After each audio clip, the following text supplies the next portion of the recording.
Hey, good day, everybody. Welcome back to another episode of Pirkei Avos, the Ethics of the Fathers, with Rabbi Chaim Coffman, live from Israel. And today we're continuing with Chapter 2, Mishna 8, Part 13. Real exciting. And I don't have another broadcast after this with Rabbi Poston, so we might go a little bit longer today and see how far the Rabbi wants to take it. We always look forward to hearing him share the depth of Torah with us, and we're so grateful he continues to do so. I think this is our 93rd or 94th episode. So let's just jump right in and see how the Rabbi's doing. Rabbi Coffman, so good to be with you, sir. You're live, and we're going to turn the class over to you, sir. Always a pleasure to be here. We'll see how my voice holds up. As you know, people have said I should take voice lessons because I don't know, I yell and scream and I always lose my voice. So we're going to find out, where it goes. After 5.5, 6 hours of classes on a Sunday, the voice sort of goes, so it takes me the rest of the week to recover, to get it back. So I guess if I spoke, in monotone like this, probably no one would listen because everyone would be half asleep, right? Probably myself, right? Myself included. And then you wouldn't feel so bad about all this mussar, about all these ethics. But anyway, we are in Chapter 2, Mishnah 8. This is Part 13, and I can almost promise no matter how long we're going to go tonight, there's going to be a Part 14 and a Part 15. There's just, there's always what to speak about over here. So we mentioned last week, or the end of last week, we mentioned Rabbeinu Yonah. Right, I mentioned Rabbeinu Yonah of Garondi, right, famous for Shari Tshuva, he wrote Gates of Repentance. Gates of Repentance, and he's got a commentary here, Pirkei Avos on ethics of fathers, and commentary on other things. So Rabbeinu Yonah, we mentioned, says that what are we talking about? We said the more Torah, the more life, right? Meaning, the more a person learns, the more life he's going to have. Now, does that mean in this world? It means in the next world. All right, someone who learns a lot of Torah doesn't necessarily mean, they're going to live till 120. They can live till 30. They can live till 50, right? Nobody knows. Nobody knows, and that's a mistake we mentioned by Elisha ben Abuya, otherwise known as Acher, sat on the Sanhedrin, and he made a mistake thinking that, a person does a mitzvah. There are two mitzvahs that the Torah says you get long life for, right? One of them is shiluach hakein, sending out the mother bird and taking the eggs, and honoring parents, right? Both mitzvahs explicitly say that your days may be the reward long, is that you're going to have longer days. Now, it does. So there's a difference of opinion between Elisha ben Abuya and the rabbis, and obviously we go according to the rabbis because we go after the majority. And what do the rabbis say? The rabbis tell us it's talking about the next world, because Elisha ben Abuya saw a child. His father tells him, "Okay, go up the tree, climb a ladder, go on the tree, and take away the mother bird. Push away the mother bird and get the eggs." Now, as the child's coming down, what happens? He falls off the ladder and he dies. Now, if according to the Torah, he's supposed to have long life, what happened over here? He's doing two mitzvahs, right? First mitzvah is he's shooing away the mother bird, right, and taking the egg. Second mitzvah is honoring his father. Right, so he made a mistake. So the rabbis say, no, it doesn't mean in this world. It means in the next world. It means he's going to get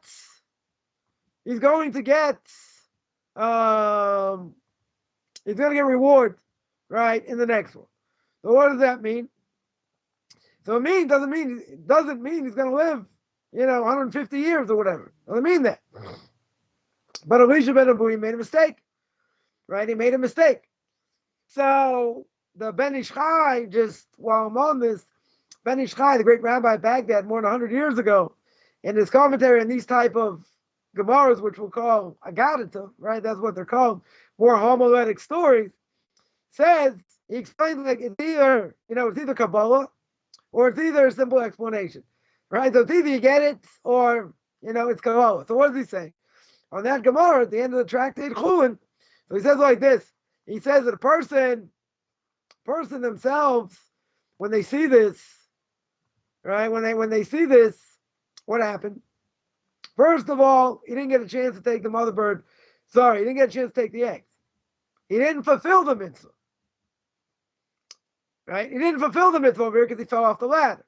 Second thing is, since he didn't fulfill the mitzvah, he didn't fulfill what his father said. So in other words, he didn't do what his father said. So he doesn't get long life for fulfilling what his father said, nor did he shoot away the mother bird and take the eggs. Right? He might have shoot away the mother bird, but he didn't get the eggs. He fell off the ladder. So in either case, he didn't do the mitzvah. Right? 100% he didn't do the mitzvah. So the Ben Ish Chai over there says that he made a mistake. He made a serious mistake. Right? But that wasn't the only thing that led him, to go off, because he was reading books he shouldn't have read and other things. But the point is, this was the final straw. This is what drew him off. Right? This is how he ended up going off. This was the final hammer blow, so to speak. So now comes along, that was just by way of introduction, comes along Rabbeinu Yonah, as we mentioned last week, and he says, okay, there's a connection, right, to what we said at the beginning of the Mishnah way back when, and now what we're saying as well. Why? Because the beginning of the Mishnah, what did it say? It said the more flesh, the more worms. Because if we continually enjoy the frivolities of the world, right, we enjoy things that, according to our desires, we enjoy the stupid things of the world. What's it going to do? It's going to shorten our lives. Now, what do we say in this minute? What do we say now? We say, but the more Torah, the more life. So the more we learn, we strengthen ourselves, even though it weakens us. Anyone who's ever seriously learned Torah knows that, your mind is spinning. It's spinning unbelievably because there are a lot of things going on. Right? A lot of things going on, what we learn. A lot of different factors. Tomorrow, just give a plug for one of my lessons tomorrow.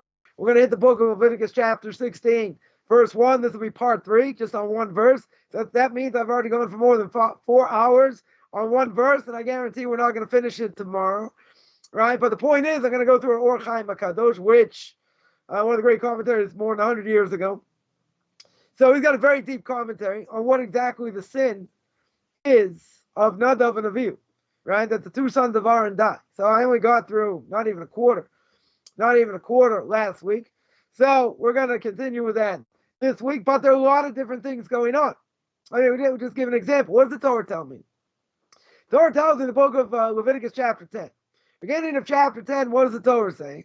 It says they brought a strange fire. They drew close. They brought a strange fire. God takes them. God kills them. All right. Then later, verse 9, verse 10, and the book of Leviticus chapter 10, what does it say? They drank wine. And there's a warning. Don't drink wine when you go in the temple. Right? When you go to serve in the temple, you can't drink. You're not allowed to drink. Now, it's hard to imagine. Would that have been the strange fire like that they mentioned? The Torah says. The Torah says they brought a strange fire. Right? Okay, exactly what Here, was let's that? Look at it. Yeah, I know what it says. I'll tell you what. But what was that? I mean, was it incense or? It was a fire they weren't allowed to bring. It says in chapter 10, right, verse 1, they took each one their fire pan, right, the sons of Aaron, Nadav and Avihu. They put fire in them, placed incense upon them. Right, now the question is, they put fire and incense, but what's the punishment? Because they brought this strange fire. And they brought before Hashem an alien fire. So really, they're punished for bringing an alien fire. Right? Not necessarily the incense. That's a whole discussion we're going to get into tomorrow. And then in verse 8, it says Hashem spoke to Aaron saying, do not drink intoxicating wine. Remember, way back when, they didn't dilute wine. Today, wine is already diluted 3 parts water to 1 part wine. Because if we even drank half a cup, we'd be smashed. Probably be like, kind of like drinking grain alcohol, right? Like 190 proof. You take a half a cup, we'd be spinning, right? Even a 6'7" white guy, right, fall on your face, right? Better than you fell off the cliff, right? So it says over here, don't drink intoxicating wine. You and your sons with you. When you come to the tent of meeting, that you don't die. And this is an eternal decree for your generations, right? For all generations. Now, you asked the $1 million question, which you got to go back, my last few classes, right, and see what I said over there in chapter 10. So what's the issue? Why is it forbidden? Is it forbidden because they brought a strange fire? Or is it forbidden because they drank intoxicating wine? Right? So what's the answer? Of course. Right? What's the answer? Sure. What do you mean? What do you mean? So the Gemara gives 6 different reasons. 6 potentially different reasons. Why they were killed.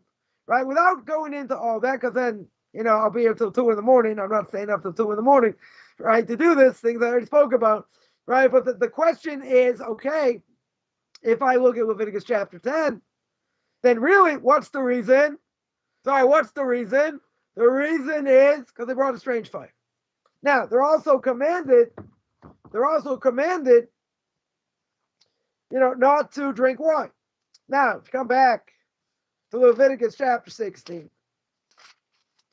right, I think in my chapter 15, talk about the laws of purity and impurity. I think I had more than 20, like 25, 27, 28, 28 classes, like 60 hours. I say, how much can you speak about the Torah? There's a lot. We'll get there.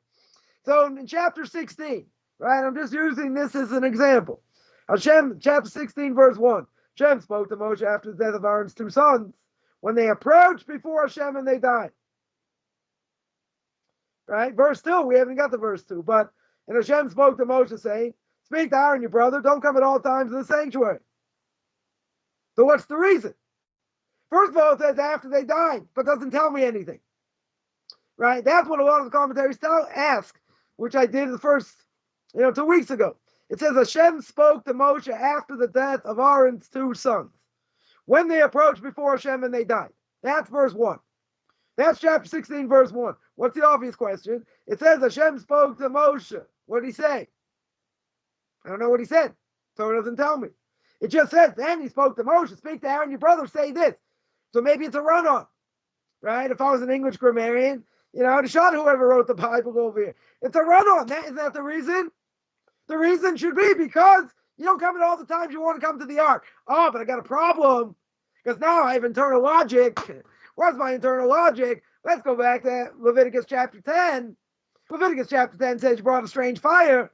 Then 7 verses later, it says don't drink wine because you don't want to die like your sons died. Now I got a major problem. Right now over here, what does it say? You came too close. Does that mean I brought a strange fire? That they brought a strange fire? What does that mean? Right? They came too close. Don't come whenever you want. Okay. But what does that have to do? What does that have to do with drinking wine or bringing a strange fire? What is? I need the commentaries to tell me. Right? Because that's a little bit strange. Right? A lot of the commentaries ask the question. Right? We spoke about a Kli Yakar. Spoke through the Kli Yakar, going through the Or Chaim HaKadosh. I might actually, if I'm lucky, which I probably won't be, right? But we might actually get the Rabbeinu B'Chaye. We've also got whole thing over here. But what's the point? The point is, why do we say learning Torah is going to shorten my life, right? Or shorten my life in a certain sense because it makes us weaker. Because now, I just threw out a whole bunch of things without answering anything. I'm Rabbi's great. I'm going to ask another question to answer this. No, right? There's a lot of depth here. There's a lot of depth over here. Now, you have to take it apart. You have to analyze it. Now, if we know more information, if I have access to more information, or I've learned, and I have other information, so now it makes the question much deeper. It's not just, okay, what does the Torah tell me? Now, Rashi will say like this, okay, right? So Rashi answers what he answers. A lot of people have a question. A lot of the commentators have a question. What do you actually answer? Right? He gives a parable. Without going into all that, it's one thing to understand what it says. That's already hard enough. Then if I know other information, let's say I didn't know anything about the commentaries. I don't know anything about what the commentaries say. Now, if I go for Leviticus chapter 10, I get a lot of questions now. Right? That's internal logic. That means that, the rabbis this, forget the rabbis. I'm not even bringing oral law. Right? I mean, I did mention the commentaries, fine. Even without the commentaries. Right? All you trolls just, keep your mouth shut for a little bit. Right? Bottom line, look at what the Torah says. Look at what the Torah says. Now, Torah doesn't give me an explanation. The Torah tells me over there in Leviticus chapter 10, they brought a strange fire, they brought incense, but it doesn't seem like the incense was a problem. Seems like it's a strange fire. And then in verse 8, what does it say? Don't drink wine whenever you want. You can't drink wine and serve in the temple, and serve in the Mishkan, the tabernacle, which became the predecessor to the temple. Right? So what is it? Like, what's Helen Keller's favorite color? Corduroy. Ha ha. Like, what's going on over here? Right? No offense, that was just a joke. Right? But at the end of the day, we got to make a question here. And then the Torah over here in chapter 16 doesn't answer that. Makes it more convoluted, so to speak. So you're going to say, wow, took you 4 hours to get to that. It's going to take me 6, probably longer. Right? Again, I'm pretty sure I'm not going to get to the Rebbeinu Chaim, tomorrow. If I'm lucky, I will. Probably not. Because there's a lot there trying to unravel. Now, this is written law. And if someone will say, well, this doesn't, first of all, it doesn't relate to me, right? We don't have, we're not bringing sacrifices. Most of us not Kohanim. If you're not Jewish, you're certainly not a Kohen, even if you convert, right? So this doesn't apply. This won't apply. Well, when there is a temple, when there is a third temple, it certainly will apply because we're going to bring sacrifice, but that's not even the point. So even if it doesn't apply today, it applied at one point, certainly applied at one point, but here we have to push away the layers in order to understand what's going on. So damn, the man, 6'7" white guy, he could probably dunk it barely jumping because white men can't jump. Okay, right? If I would have had a 40-inch vertical leap like Spud Webb, I'd be different, right? I would have been world famous a long time ago, but I don't, and I didn't. Okay, whatever. Point is, I don't know even what the point is. The point is that we see over here, there's a depth, even if it doesn't apply today. Even if it doesn't apply, that doesn't matter. I still get merit for learning it. I'll give an example.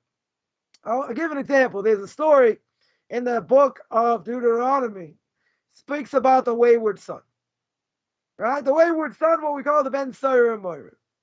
Now, the Ben Soyer Moira, if he ate quarter pound or half a kilo of meat, not even, right, much less, and he drank a little bit of wine, you kill him. Right? Parents take him out to the center of town and they kill him. Why? They kill him because he's going to be a glutton. This is the path he's going on. And therefore he's going to steal from his parents. So you nip him in the butt. You give him a certain amount of time. See if he's going to repent. In between the age of 12, 12 and a half, or 12 and a half and 13. You see if he's going to repent. If he doesn't repent, it's over. Right? It's over. You're going to kill him. Now, there are a lot of factors involved in killing the wayward son. A lot of factors. Parents have to have the same voice. That'll probably never happen, right? Unless a woman's on steroids or whatever, right? They have to be same height. That's probably never going to happen. There are a lot of things that made this almost impossible, if ever that it ever happened. Now, one opinion in the Talmud about this. Okay, I quoted oral law. Sorry. One opinion in the oral law is this never happened. In other words, the wayward son was never killed. So then, what's the $1 million question? $1 million question is, if it never happened, why should I learn it? What's the purpose? Right? What in the world's the purpose? Why would I learn it if it has no purpose? Right? So what is the Talmud? Well, it has purpose, no doubt. I'm going to answer it. There is a purpose, but the Talmud says, you know what? You know why you learn it? It doesn't matter if it ever happened or not. You get reward for learning it. Even if it never happens, what we learn from it. It's what we take out from it. So there are things, I'm not going to say they didn't happen, right? But there are things, let's say, that don't apply, right? On the Torah level. Certain things I mentioned, I spoke a lot in the book of Leviticus chapter 15, about discharge that a male will have, a female will have, whether it makes them impure, it doesn't. Basically, a woman, when she gets the period at the time of the temple, anything she sits on, everything she touches is impure, right? Same way she would have lived in her own house or her own room or whatever. She can't touch anything. Someone says, let's go back to that. Well, I'd love to. That'd be a great idea. There's only one problem. Last time I checked, if I go downtown Jerusalem, where the Western Wall is, it doesn't exist. We only have that outer wall. Temple doesn't exist. Well, let's go back to it. The temple doesn't exist. If the temple existed, that'd be a different issue, right? But even things like that, when it comes to purity and impurity and sacrifices, that really don't apply today. I asked my Rabbi once, I'm finishing up, learning different tractates on the law of, laws of sacrifices, laws of purity and impurity, and all that. So I asked him once, I said, is it true? I heard a rumor. I heard a rumor that the laws of sacrifices, impurity and impurity, are actually part of Torah. He's like, Avada. He's like, of course. He's like, what are you, stupid? What do you think? It's only about things we understand, like the holidays, and prayer and all that. So of course it's part of Torah. Of course it's part of Torah. Right? There are experts today, in these laws that if the temple is rebuilt, the Messiah comes. So there are people that would be able to, go through these laws and tell people what they have to do. But we don't have such a connection to them. So you say, so why should I learn it? Because again, it's a part of Torah. There are certain yeshivas, that's all they learn. Right? Day in and day out, they learn these tractates that have to do with all this. But there are certain places that's their main focus. Okay, but I don't want to get lost in the metaphor here, right? The point is that even if it wouldn't apply today, doesn't mean I don't have to know it. Person wants to be considered a rabbinic scholar, you got to know everything, right? Really, the Talmud says I have to know the 24 books. I have to know the 24 books of Tanakh. How many people are real experts in all 24 books? Right? We're not even going to go there. But, the real, true rabbinic scholars are ones that can answer anywhere. Right? You don't have so many of them, in the generation. You have people, let's say, experts in the laws of Shabbos, experts in the laws of kashrus, expert maybe in the laws of damages. But you very rarely see someone who's an expert in everything. So I've had that merit for the last 25 years. See somebody who's an expert in everything. Right? But today, we are super focused. Super focused means that, you want to be an expert, pick one thing.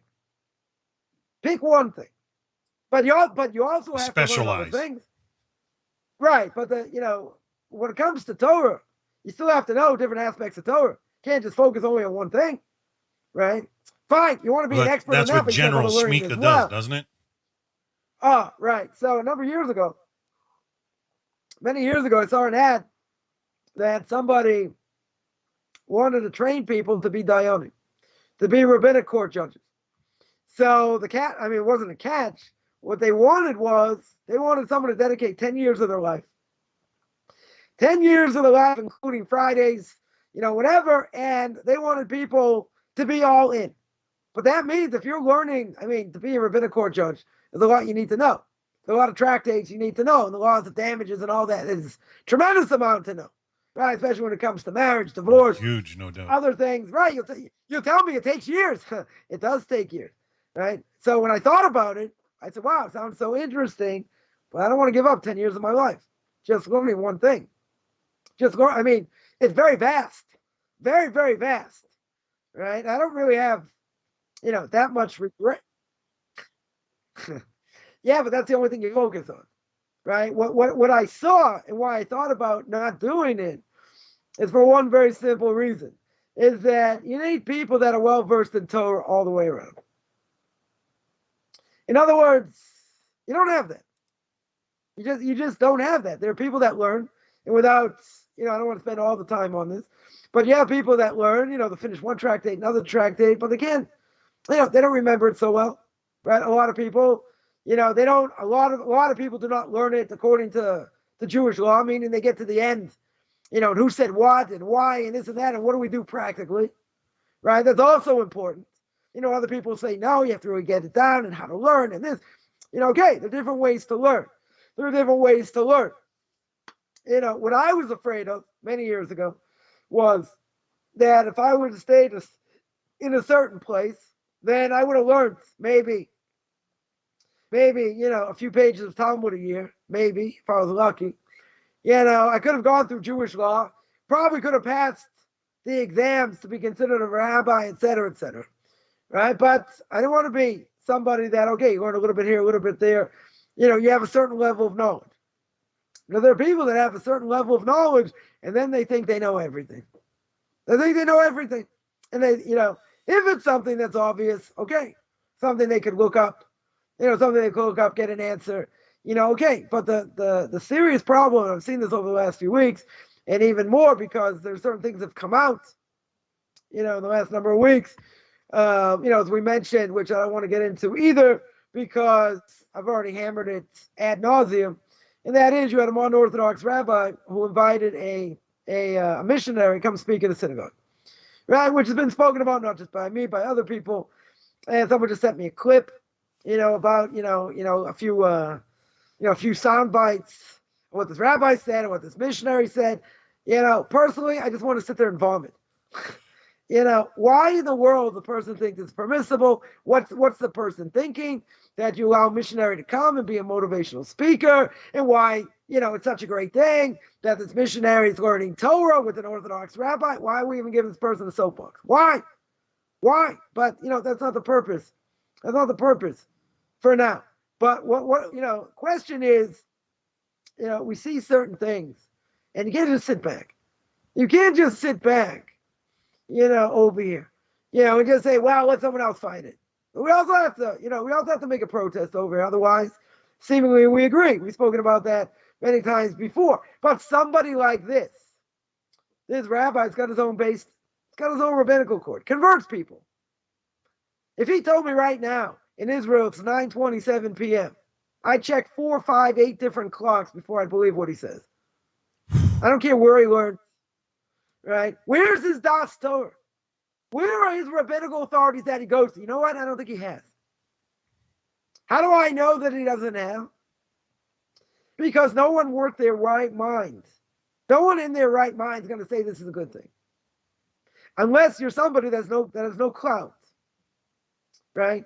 You might have a backbone. You might want to permit something that maybe is a little bit dodgy, right? As the English would say, right? It's a little bit dicey, right? Which I don't necessarily disagree with. Depends what it is. Depends how far it goes. This is well beyond. More fringe material, you mean?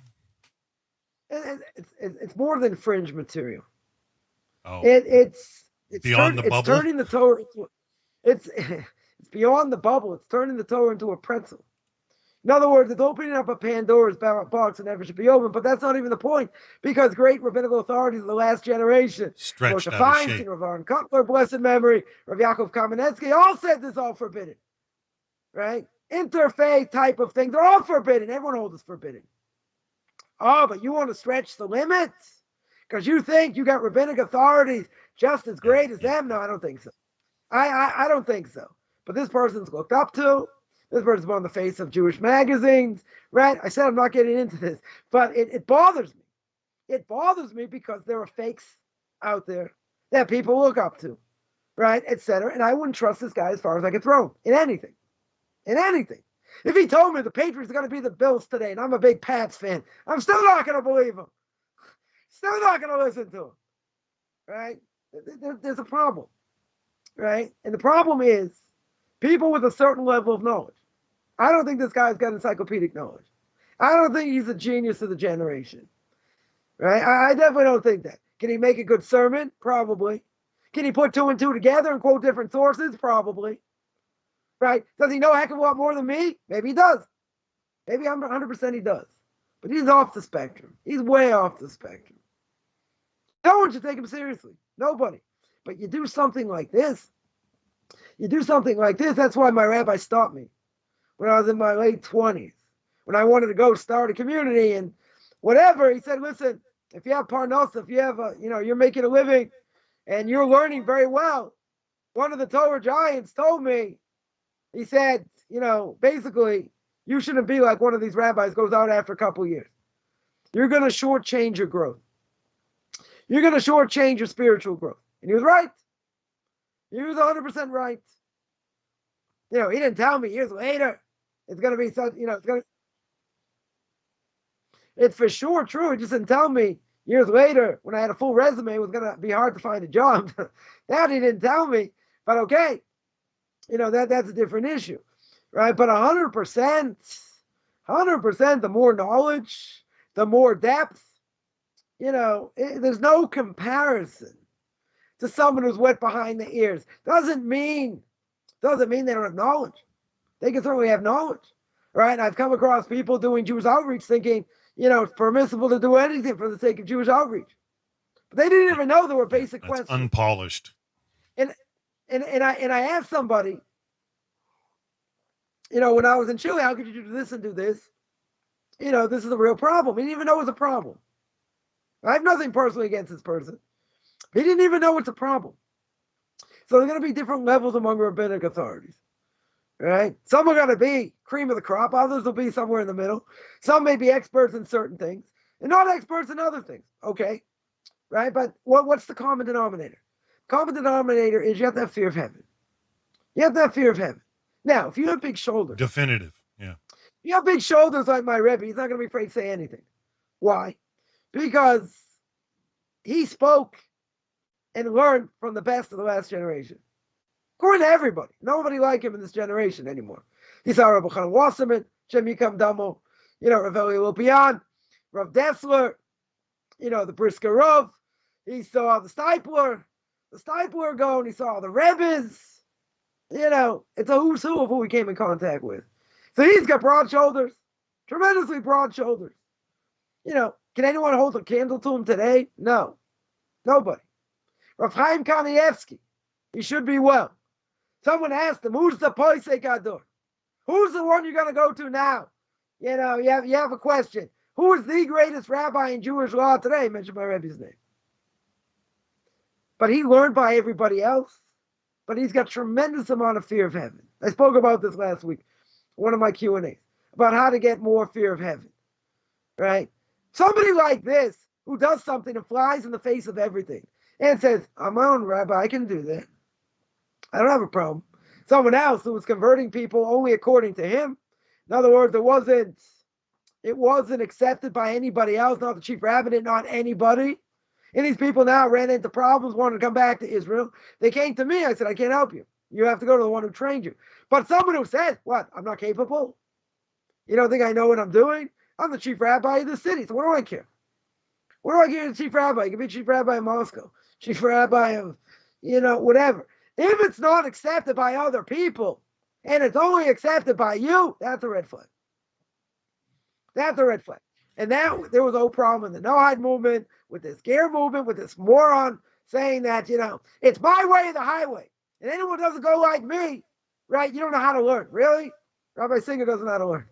Rabbi Skovak doesn't know how to learn. I don't know how to learn. Okay, you can say a lot of things about me. That's not one of them. Right? That's not one of them. So somebody messed up a lot of people. I just saw a post recently. It wants to be a true Noahide, and he got messed up. He got messed up listening to someone who's a fake. Who's a total fake. No credentials. And I told this person, you better get credentials. Told him a number of years ago. Mainstream it. Get credentials. Go to proper rabbinical authorities if you want to get this through. He didn't. And he did it. And then we came out against it. A bunch of rabbis signed out against it because he was creating a travesty market of Hashem. So the point is, a person can learn. If you don't have fear of heaven and proper das Torah. Proper rabbinic authority that you go to. Then you're lacking everything. I saw somebody who works with converts, many, many years. Got a resume yay long. Unbelievable resume. What's missing? What's missing on the resume? What's missing on the resume? Accountability, right? Who does he go to? Who does he ask his questions to? Everyone knows who mine is. That's pretty clear. He'll still vouch for me, I hope. He'll still vouch for me. Right? You have to have accountability. And if you don't have accountability, it's a problem. So learning Torah is complex. It's complex. Now, even if you want to do something that's a little bit dicey, you have to have proper people behind you. Right? You can stretch the Torah to a certain extent, in different ways. If it's okay to do that. Yeah, but you don't if it's misshape not okay to do that, this is going well beyond. So what do we say over here? We said the name of Rabbeinu Yonah without getting sidetracked, which we did a little bit. Rabbeinu Yonah says, what's the connection with the beginning of the Mishnah? Beginning of the Mishnah said the more flesh, the more worms. Because if we continually eat and enjoy the frivolities of this world, it's going to shorten our lives. Because all we do is give in to our desires. If all we do is give in to our desires, doesn't mean you're going to die today, die tomorrow, die the next day. Die the next day. But what could happen? A person gives in too much to desire, it'll kill you. Right? Someone who's intimate with their spouse, when it's permissible, etc. That weakens the guy. It definitely does. There's no question. Doesn't mean it's not enjoyable. Doesn't mean it's not fun, but there's a limit. Right? There's certainly a limit over here. So if a person enjoys the frivolities of this world, where does it end? Where does it stop? Right? Speaking about the frivolities of this world, right? I mentioned Pats against the Bills, right? Everyone's going to say, come on, bunch of great games. Wild card weekend. Unbelievable. So what do you think most people are going to be doing? That's what they're going to be watching. They're going to be watching all these games. Right? They're going to say, I enjoy it, and it doesn't matter, and you can't say it's forbidden. Let's say it's not forbidden. Let's say it's not forbidden. And the more a person gives into that, what's going to happen? Person going to learn Torah? No. Are they going to think about what's important in the world? They're going to take a self-accounting of life? No. They're never going to do it. It's going to shorten their life. Why is it going to shorten their lives? Why? Either they could do something really bad, it could kill them, maybe, right? Or it could shorten their lives because the path they're going on, there is no hope, right? Why do I say there's no hope? Why do I say there's no hope over here? Because the more a person gets involved in these things, the harder it is to fight. Now, I'm not going to say 100% person can never return, person can never repent.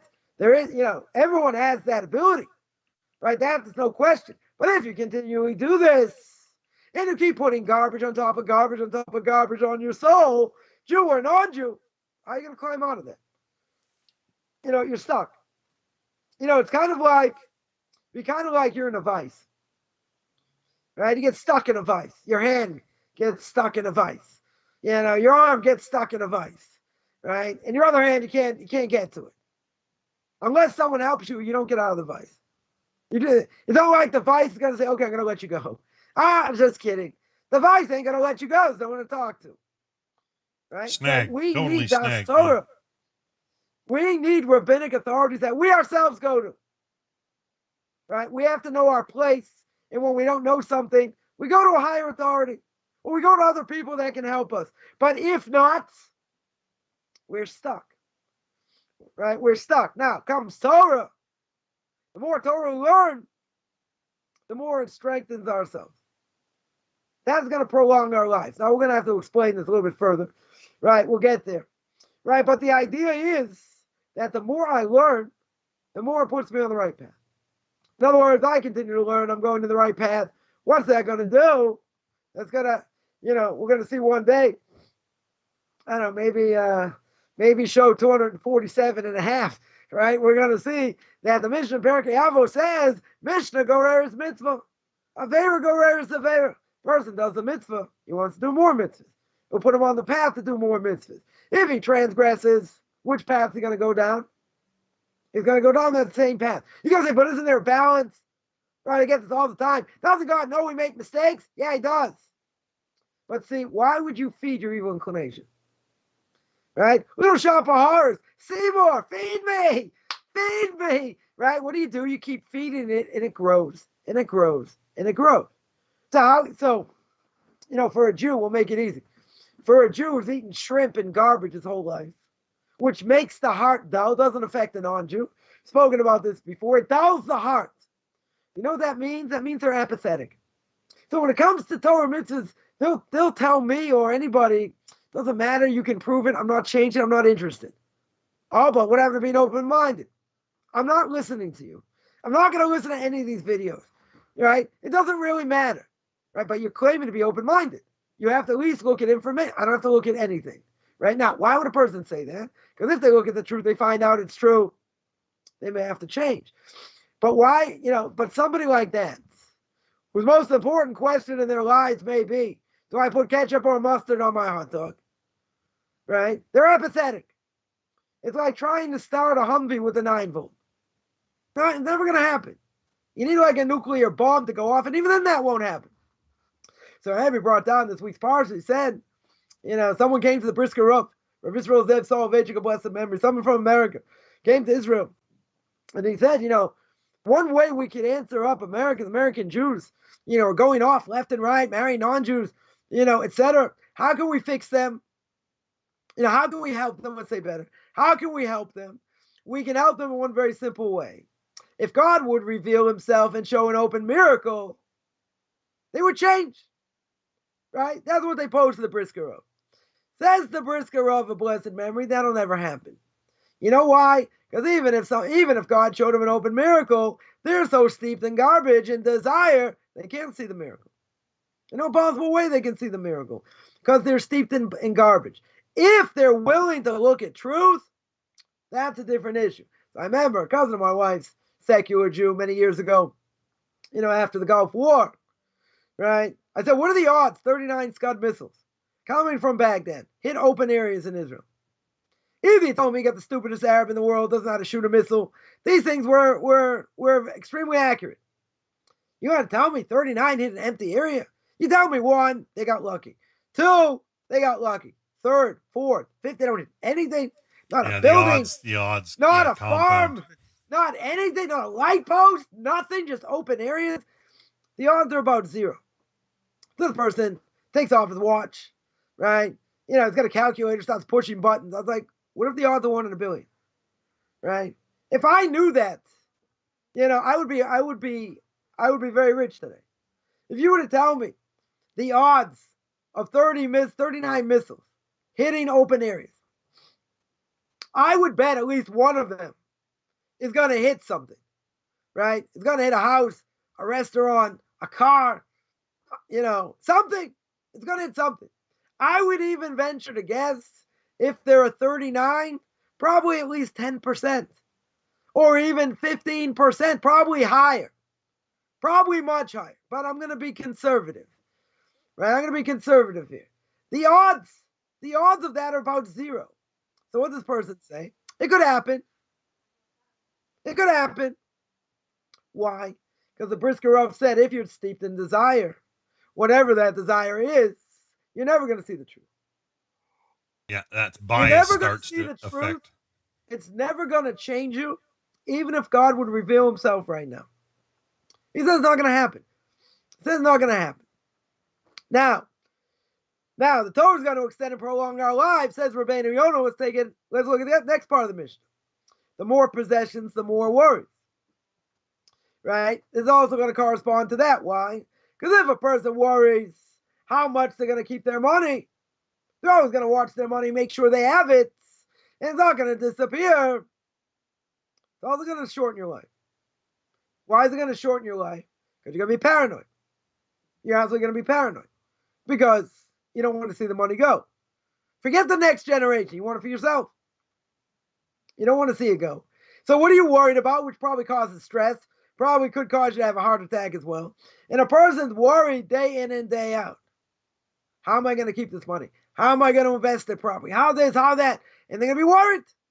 Totally worried. So what's that going to do? The more a person worries about that, again, these things are also not so important. Yeah, you have to invest them right. You have to, money you want to keep. You want to keep it around. You want to use it properly. You don't want to be a spendthrift. Different things, okay, right? But I'm going to worry all my days, right? Because we said when we spoke about the more possessions, the more worry. How am I going to keep it? How am I going to make sure I keep it? How am I going to make sure it doesn't get swindled? How this, how that? It's going to drive you nuts. Totally nuts. I got a house here, I got a house there, I got this, I got that. How am I going to keep everything? Right? So here, if I'm worried about possessions, right, and I'm worried about money, it's going to shorten your life. Now, what does that have to do with us? What does that have to do with us over here? The more Torah, the more life. Worrying about learning and understanding Torah, what does that help? What does that help? It means you want clarity. It means you want to understand Torah. I'm not saying according to Kabbalah, but you want clarity. What is the Torah telling me? Why is the Torah telling me this? Right? Why does the Torah say something there and not over there? And what's the reason? So we want to get clarity. We want to understand what my obligations are, in this world. And that's going to help us work on character traits. Why? Because when I understand how the world works, and I think for 90% of the world, they don't understand how the world works at all. So if we understand how the world works, and there are repercussions for our actions, that means I have to be careful. There's responsibility at that point, isn't there? Right. So I have to be careful. There's tremendous responsibility. And, as I mentioned, my class last week, the Chaim HaKadosh, the book of Leviticus, says that, one of the reasons the death of Nadav and Avihu, the two sons of Aaron HaKohen, it brings down to Korban Aaron. I'm not exactly sure who the Korban Aaron was. But he says that when you're close to the king, he said, first of all, this was a minor infraction, what they did. Minor infraction. Right? But at their level, since they're so close to the king, we'll make this very simple. The closer you are to the king, the more responsibility. So any non-Jew who wants to convert, i.e. a JIT, a Jew in training, or a Noahide, and you think, why is life going so schwer? Why is it so difficult? Why am I suffering like a dog over here when I have this new realization? And I see all these idolaters have it easy. Right? I had some of the best students I ever had. First week they start my classes, refrigerator goes. Second week, it was the dryer. Machine. Third week, it was the car. They said, does this normally happen? I said, yeah, but by you it happened a little bit earlier. Now, Noahides that do not want to convert, they don't have to convert, right? We're not interested in they converting. They're not obligated to convert. They also have it rough, right? So here you changed your life. One of the great, CG people at least that I know. So, not so easy. You've also been squeezed, right, in many different ways. Now it looks like things are on the upswing, which is good, right? But don't think for 1 second. Don't think for 1 second just because I changed my life and just because I'm going to do this, that, and the other thing, everything's going to be easy. Because you know why? It says Chaim HaKadosh quoting the Korban Aaron, because now you're close to the king. Now you decide to be close to the king. See if you're the water boy, right? Remember there was what do you call it, Inflategate, with the football years ago. It was one of the water boys, or someone who worked, one of the personnel, obviously not too high on the totem pole, doing different things, whatever it was. Okay, so that was, could have been an egregious thing. So somebody like that, they're going to throw the book at him, right? But if he's a water boy, or even better, he works in the mailroom. You think the king really cares unless he got a letter he was expecting and he lost it or something? You really think the king cares what the mail carrier does, right? Or what the mailman does? No. If it does something egregious, it might be a different issue. But if you're close to the king, I spoke about this a lot, and you want to draw close to the king, now the repercussions are much greater. Much, much greater. So you're going to say, but if I stay in Amaretz, if I stay unlearned, God's going to zap me that way also. It won't be as bad. Right? It won't be as bad unless you have greater potential. Right? If you're a potato farmer in the prairies, no offense, anyone's a potato farmer, grew up in the prairies or lives in the prairies, right? They don't know any better. So if they don't know any better, God's not going to punish them as much. Obviously, it depends what it is. But in general, right? Well, think a Jew. Grew up in this area, doesn't know anything, but there are certain things that are going to be pretty egregious if he does it. At the same time, if it's not something so egregious, okay, he's going to get punished, but he's not going to get punished if he knows better. So a friend of mine would say, you know what, it's better not to know anything, because then God's not going to punish me as much. But it's not true. Because if you had greater potential, then God can certainly punish you even more because you wasted potential. Now, isn't that most of us? Most of us have potential. We all have potential. Right? Some more, some less. The second movie. Yeah, squandering is the person that be shown after they die is what they could have done. First movie is like anyone has an out-of-body experience. What are they shown? Everything they did in their life. Right? When you thought it was safe to read National Geographic in the bathroom. No, think again. Right? Every last thing, every last thought that you did. And then God says, okay, let's play the second movie. Let's play what you went through. Let's play what you did. And now let's play what you could have done. Let's see where you could have gone. Now, according to many, that second movie is a form of hell. Why? Because now you're a pure soul. I can't tell you how this works, but this pure soul knows absolute truth. It understands absolute truth. If it understands absolute truth, it's totally embarrassed. So I can't imagine what that embarrassment looks like. Just imagine a person, got their hand caught in the cookie jar, and they got caught. Now, they can't say they didn't do it, but they got caught with their hand in the cookie jar. If they got their hand caught in the cookie jar, they have to explain why their hand's in the cookie jar. Now, God can say, okay, that's a good excuse. I'm going to let you go. Or God can say, I don't think so. Right? And you get punished whatever the punishment is. But the problem is, there are many things we could have done we didn't do. There are many, so our future potential gets wasted. Now, it doesn't mean we waste every opportunity. Right? There are probably more opportunities we waste than not, but hopefully not. Hopefully that's not the case. But we are responsible for what we do. So if we're responsible, now it's not like you're sitting in front of a king. If you got caught doing something and you're in front of the king, you're going to be scared out of your mind. You're going to be scared 100% out of your mind. Right? What's going to be? How am I going to get out of this? It could be that a person, could have a death penalty, God forbid. A person's going to be scared. But imagine if you go in front of the King of Kings and you have to answer to somebody who knows all your thoughts, all your actions, just like we're recording now, right? Everything's being recorded. We're not going to be embarrassed. How can we not be embarrassed? How can we not be embarrassed? Now, everyone at their own level. But if, person cannot say, well, you didn't give me brains for that. You didn't give me brains for the Torah, right? We spoke about that parable with the fisherman, where God chastises and says, listen, the same God that gave you a brain to figure out how to trap fish and make money, probably the same God who gave you a brain in order to learn Torah.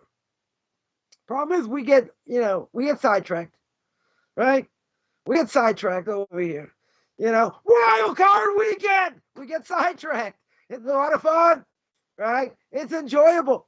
It's not thinking about, everyday life. And hopefully your team wins. And if they're not in it, too bad, right? So you want to watch it anyway. Good. So that's enjoyable. Didn't God put us in this world to work? He put us in this world to strive, to struggle. Because if you don't prepare Erev Shabbos, you don't prepare in this world, you don't eat on Shabbos. Right? Meaning, I don't prepare in this world, how can I have a portion of the world to come? You have to be in this world. You have to suffer, right, in this world. I'm not saying suffer, but you have to go through this world. In order to go through whatever you have to go through, and then we're going to see what's going to be next. We're going to see, we're going to see what's going to happen next. So now, worrying about learning. How many people today are worried about learning? Worried about what they forgot. Not right? enough. So there's that's a whole for sure. question. There's a whole question whether I'm allowed to be afraid of anything. Why? Because if I'm afraid of something, let's say, it means I don't have proper emunah. I don't have proper faith and belief in God. Now, the Gemara says I am allowed to be afraid of something. I'm allowed to be afraid of what? I'm allowed to be afraid if I forget my Torah. If I forget what I learned. Now, there is a benefit, and that is, even if you don't remember exactly, who said what or whatever, you still remember. So when you get that ultimate test after 120 years, the Jew gets that ultimate test, it's okay, let's see what you learned. Brachos, tractate brachos, speak. Your soul's going to remember what you learned. Even if you don't necessarily remember, your soul will remember. Right? So that's already very good. That's already half a consolation over here. Right? But at the end of the day, we're not really allowed to be afraid of anything. But over here, I'm allowed to be afraid if I forgot Torah. So what does that mean? It means I have to set up ways that whenever I learn, I don't forget. And I go over it again. And I go over it again. Let it Not that stick much with fun. People say it's really not that much fun to review. I want to learn other things. I want to learn new things. Great. but you also have to review, what you learned before. It says by the rabbis reviewed everything they knew every 30 days. Imagine what they knew. And that's why the oral law was supposed to be passed down with all these different chains, passed down generation. But because of the destruction of the temple, they allowed it to be written down. Otherwise, it would have been forgotten. But they had to remember certain amounts. So, we barely remember what Rashi said in last week's parsha. It's like, hey, wasn't he a shortstop for the Yankees? Like, Rashi, what did he say? We don't want to review. We're lazy. But isn't it true? The more I review, the more I'm going to know, right? Better questions I'm going to ask, right? So a person has to know, at least certainly for a Jew, it applies to a guy, not to a woman, that we're asked the question, we should be able to answer like this. Now, again, there might be things more complicated. We're not aware of different things, fine. Basic things we should know. And how are we going to know that? The only way we're going to know it is if we review.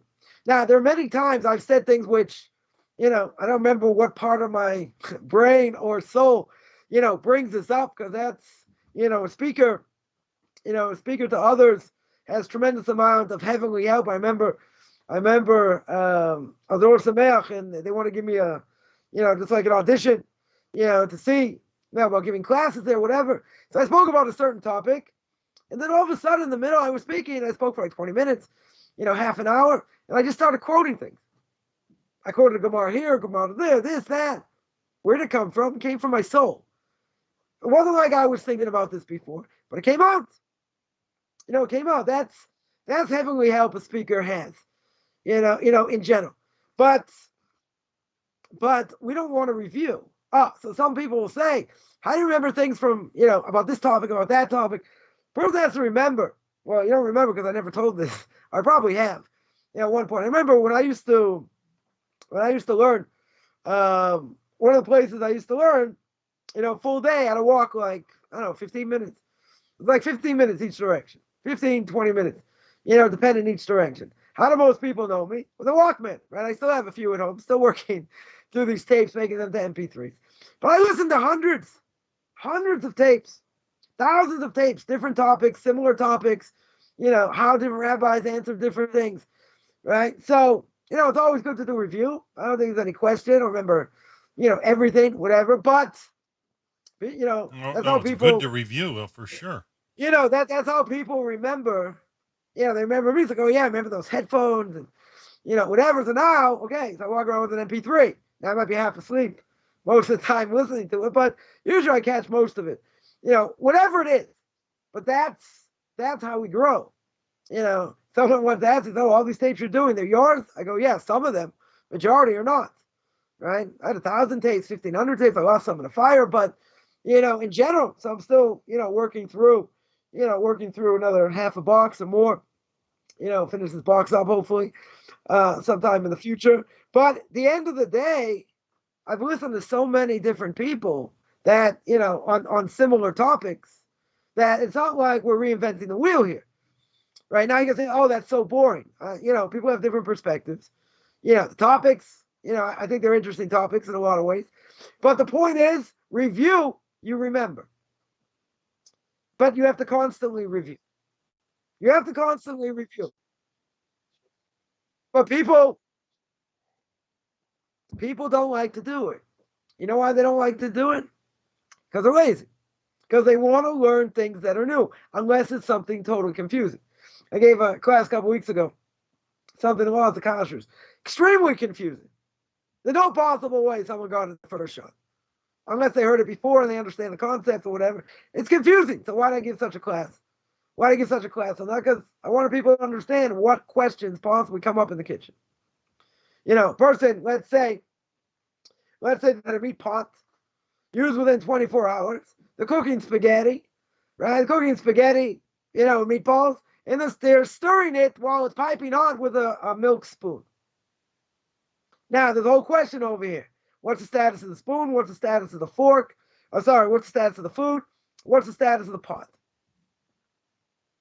3 major questions. So now, was the pot used within 24 hours? It's, was it real meat? Yes. Maybe it was just taste. If I didn't have meatballs in there, maybe it's just taste, right? And the walls, that makes a difference. Whatever. It's complicated. It's complicated, but I want to make sure people understood when to ask a question and what the questions are that come up in the kitchen. When can I rely on nullification? Different things. But you know what? Something like that's hard. You're going to have to go over it more than once. There's no question. Because it's complicated. But if it says, yeah, I knew that. Right? I knew that. But, I'll give an example. I said this over on Shabbos, which is Shabbos for most people still, depending where you are in the world, that talks about the chariots and the horse riders, right? They got thrown in the sea, right? We're talking about the Song of the Sea, right? So the whole question, why does it mention the horses? I can understand the horse riders that are chasing after Jewish people. They're going to get killed, right? They all get killed. The sea comes on them, they get killed. What does that have to do with the horses? What the horses do, right? So you say the horses were the mechanism for them to do that. Okay, but that's not necessarily an answer, right? I wouldn't necessarily call that a good answer. The horses didn't do anything to sin, so why should they die? So a friend of mine puts together a parsha sheet every week, and he quotes different things. One of the things he quoted over here, which is a mind-boggling idea. First of all, not too many people are going to ask that question, right? It's an interesting question in general. Most people are not going to think to ask that question, but he gives an unbelievable, wild answer, right? What's the answer? He says, first of all, one of my kids asked, well, didn't all the Egyptians die anyway? Right? They died, right? So they're supposed to die. So what's the question? Not a question about the horse. These people are going to die anyway. So some died in Egypt, right? There are many that died in Egypt, right? And these died running after Jewish people, right? So why did they have a merit over here to die this way? Why didn't they just die in Egypt? So you're going to say, well, God had to show, he had to have Pharaoh still alive to watch all these men die, etc. No. He says like this: these ones that didn't die, they came back reincarnated. The ones that are going to die over here, right? They're the ones that are obligated to die, right? But what about the people who died in Egypt? What about the people who died in Egypt?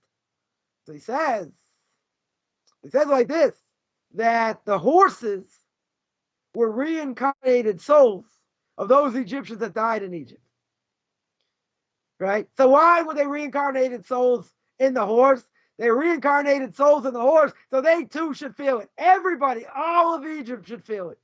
In other words, they shouldn't just get away with dying in another plague. They're going to die in this.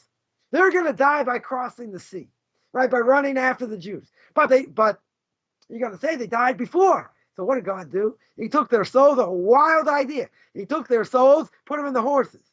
Because you're right. What was the original question? Horses didn't deserve to die. Why the horses deserve to die? No, you know why the horses deserve to die? Because they were reincarnated souls of the Egyptians in Egypt. And that's why they deserve to die. Wild idea. Right? A wild idea. Now, something like that, you'll say, okay, that's not a simple explanation of the verse. You're right. Right? Commentaries say what they say. Well, what's my point in telling that story? Is that you review, you look at other things. First of all, you don't remember all the details. Right? A lot of details we don't remember. Right? In general. So every week we should properly review. Go through the parsha, go through Rashi, right? Try and see what the other commentators say. But you say, I got to learn other things. You're right. There's a lot to learn over here. So now the question is, we said before, worrying about learning and understanding Torah, remembering Torah.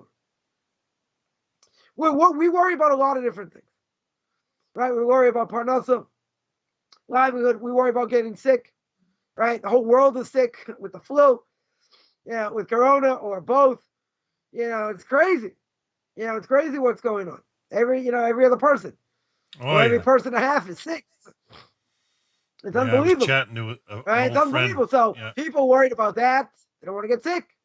They don't want to be a statistic. Nobody wants to get this. Oh, but if you already got the shots, technically speaking, forget about the anti-vaxxers out there. So you're more protected, let's say. But there are a lot of people, even if they do get the shots, they get it. You're right. Now, if the statistics are true, the ones in serious, they're on ventilators and all that, in CMOs or whatever you call them, they're the ones that weren't vaccinated, if you believe that to be true. right? Now that would make sense. Why? Because you got a certain level of protection. Now it depends when you got the last shot. Without even going into all that. That's what we're worried about. We're worried about livelihood. We're worried about sickness. We're worried about lockdowns. Are most people worried about Torah they're forgetting? On the scale of 1 to 10, it's probably number 27. Maybe. Even among Orthodox Jews. Now, I'm not going to say no one's doing it. There are people setting up systems to remember and to learn and review. And, that's very good. And hopefully there should be more people doing that. Right? But the point over here is that we need to worry about how much I'm learning. All these other things, are distractions. They're all distractions. Now, some of them are depressing. There's no question. They're depressing distractions. There are other things that, are interesting, are fun, so to speak. The person's going to get upstairs after 120 years. God, what's their excuse going to be? God, you made the world way too fun. Casinos, movies, entertainment, football, all these things. It's a lot of fun. God says, of course. I let mankind do that. I didn't want you to do that. I don't want you get involved and get carried away. So we should be worried about learning, finding fixed times to learn, and getting that clarity. Because I see more often than not, by questions that people have, they don't have clarity. Now, again, I'm not saying I know everything. Plenty of things I don't know. But, sometimes even on basic things. That, it'd be very easy for me, and others to turn people into a pretzel when it comes to trying to understand certain things. Maybe about blessings, about kashrus, whatever it is. And the idea is we have to know what to do. If someone would ask us a question, we should be able to answer. You can think, wow, it's a different opinion this way, that way, whatever it is. We should have what to answer. Now, women also, plenty of laws they need to know about. They have to be well-versed in Lashon Hara. They have to be well-versed in kashrus, Shabbos, things that apply to them, as well. So, therefore, we have to get clarity. And if we can't get clarity ourselves, can't go to Rabbi Dr. Google, say, go to your local Orthodox rabbi to ask. That's what you got to do. And what's that going to do? So not only are we going to get clarity, that's going to help us work on character traits. Because we said before, Derech Eretz Kidma L'Torah. Derech Eretz, the way we should properly act among people, what we should do, in front of God, in general, right? We got to be very careful. And when it comes to character traits, we see how people act. It could be horrific. Comes to hygiene, comes to driving, comes to pushing in line. A lot of things. That test us. But you know what? We have to realize that's what it is. And we can't give knee-jerk reactions. We got to think, just like the Choshen Avos says, in the gate of Emunah and Bitachon. Someone caused us damage, we have to give them a hug and a kiss and thank them for giving us that challenge. Now you're going to say, how many people are holding that way? Doesn't matter, right? That doesn't matter. But he's saying that's their obligation. That's their obligation. That's what we have to do. But we just react, on the fly. And the best thing a person can do if something happens is to think about it before you speak. But, if we have anxiety, and it could be, something bad happened. I'm not saying it has to be so bad. Whatever it may be, we have to think how I'm supposed to react. We have to remember I'm a Jew, or I'm a JIT, or I'm a non-Jew. What does God want from me here? How should I react according to the Torah? Right? If you're not sure, you have to ask someone. But you got to be very careful before you say something. Because people jump off the deep end and react before they should. Now, there's certain things, yeah. This guy in Boca Raton, you got to come out against it. You got to say something. Does everyone have to waste their time in social media? I wouldn't say that. But people have to be made aware. People have to know what the Torah outlook is. And people say, come on, it's obvious. Well, For some people, it's not so obvious, is it? They'll say, well, not everyone in the synagogue agrees. That doesn't matter. The point that he did it. But we also have to understand, what's behind why a person does something. Now, we don't always know that. We can't necessarily judge someone, if we have not been in their shoes. That's also true. But something like this, if a person says heretical things, they're pretty clear. I don't have to go to Webster's fifth definition, right? The laws of Lashon Hara not to say anything.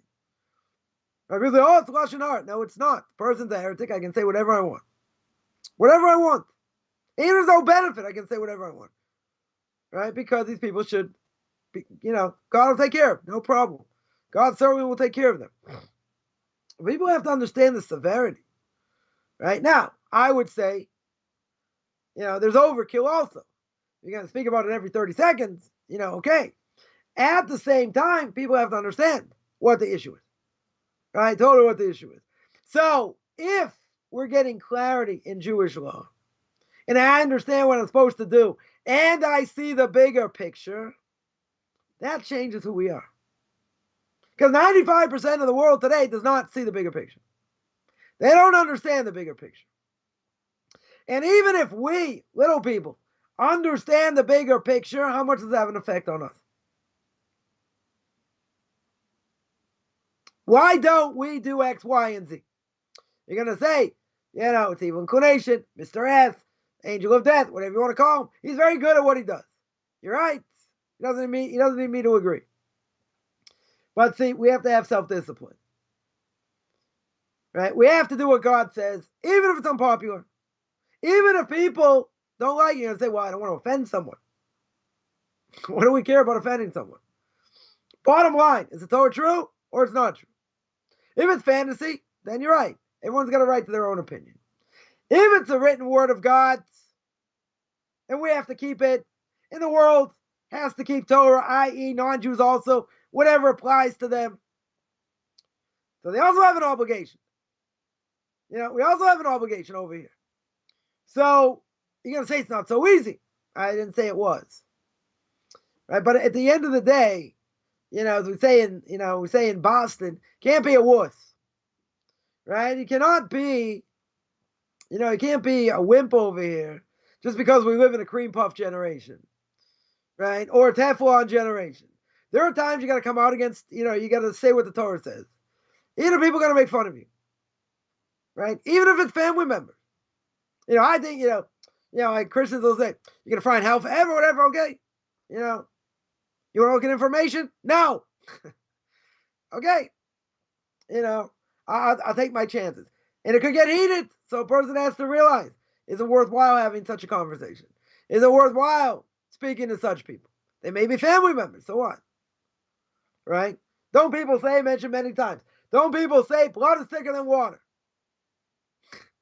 Such a stupid thing. So what? Blood, meaning family's family till you die. Yeah, until they intermarry. Right? But family's family. So what? So what if family's family? Well, what does that have to do with anything? And if they do terrible things, family's family? Yeah, I don't. The older I get, the more I don't like those that want to force obligation on you, as if blood is thicker than water, therefore you've got to do something for me. I just can't be a part of that. So, when it comes to family and friends, sometimes you're going to have to cut the line.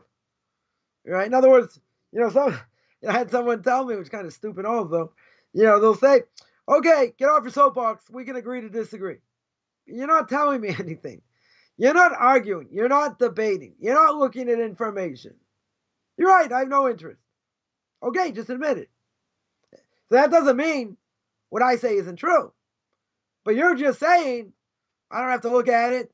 You've been brainwashed. Yeah, thank God I have been. But, it's about looking at information. So somebody like that, I'm going to have such a conversation with, it's a waste of time. So a person has to ascertain whether these type of relationships are worthwhile. And even if someone says, come on, blood is thicker than water, what does that have to do with anything? It's only going to aggravate you. Because in the last 30 years, I met one person that's intellectually honest. One. So, I read an article earlier. You got the, Democrats against the Republicans, and they speak at each other. They don't speak to each other.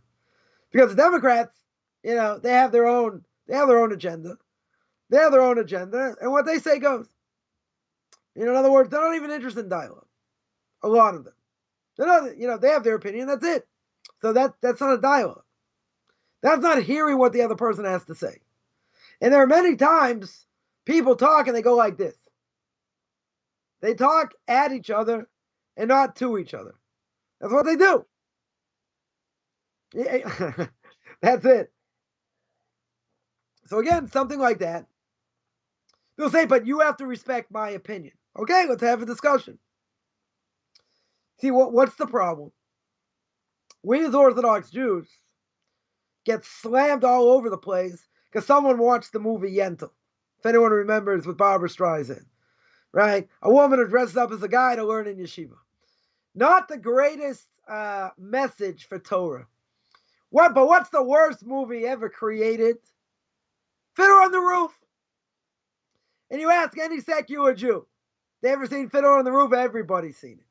I don't know about this generation, but everybody's seen it. But that's the quintessential movie that talks about intermarriage and assimilation. Certainly not good for Jews, for Orthodox Jews. So where do people get their information from?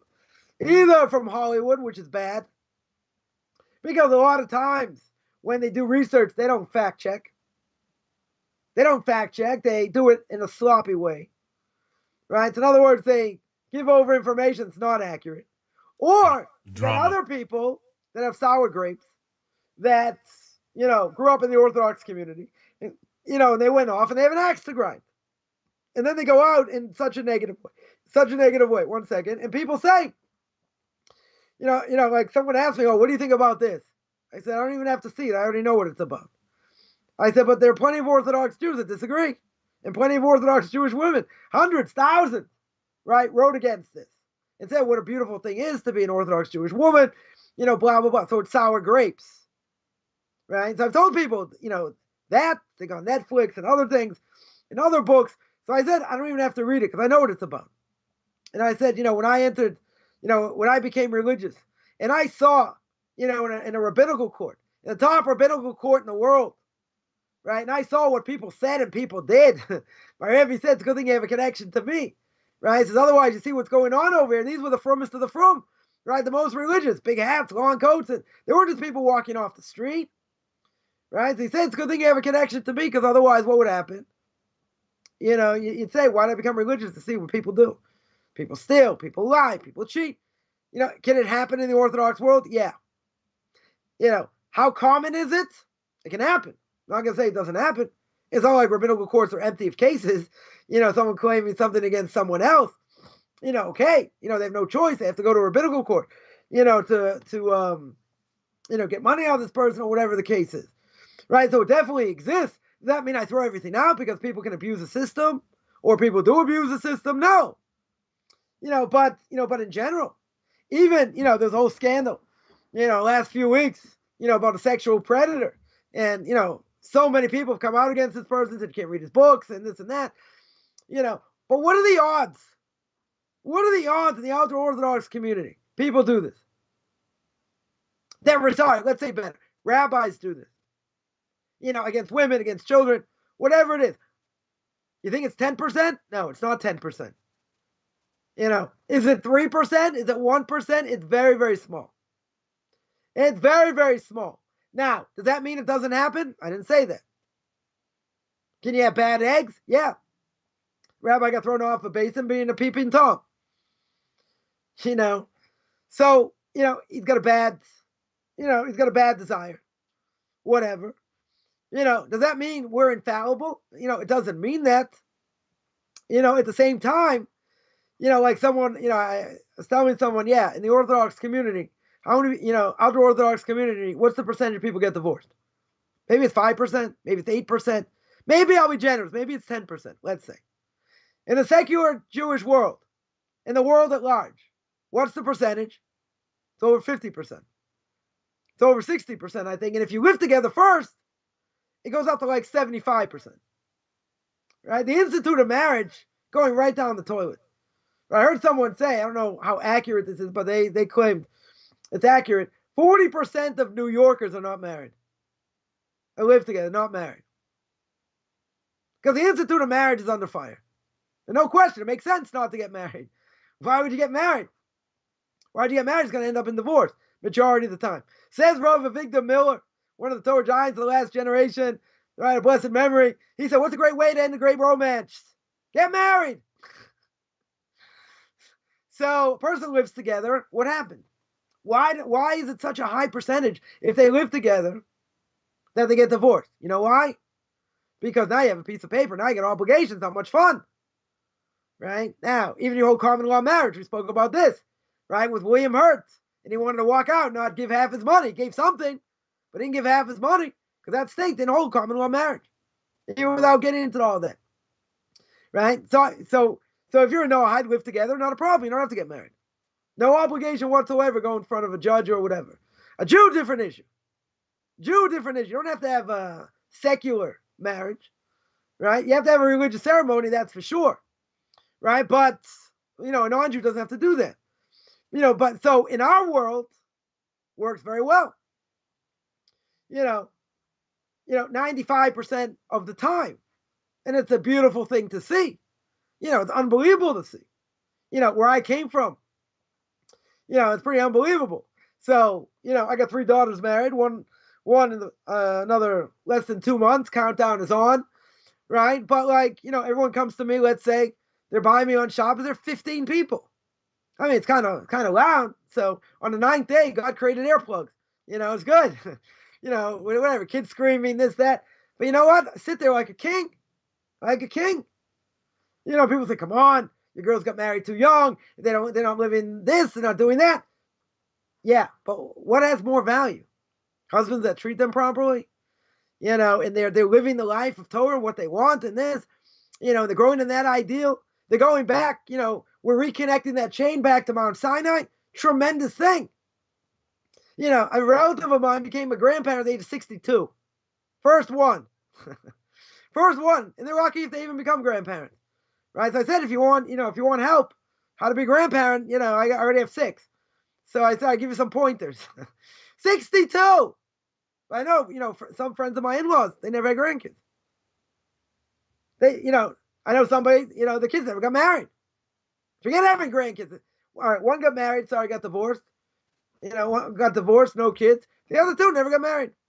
Not saying they can't get married, but, it's a tragedy. One of them's in their early 60s. One of them, probably in their mid-50s by now. And the mother only wants grandkids.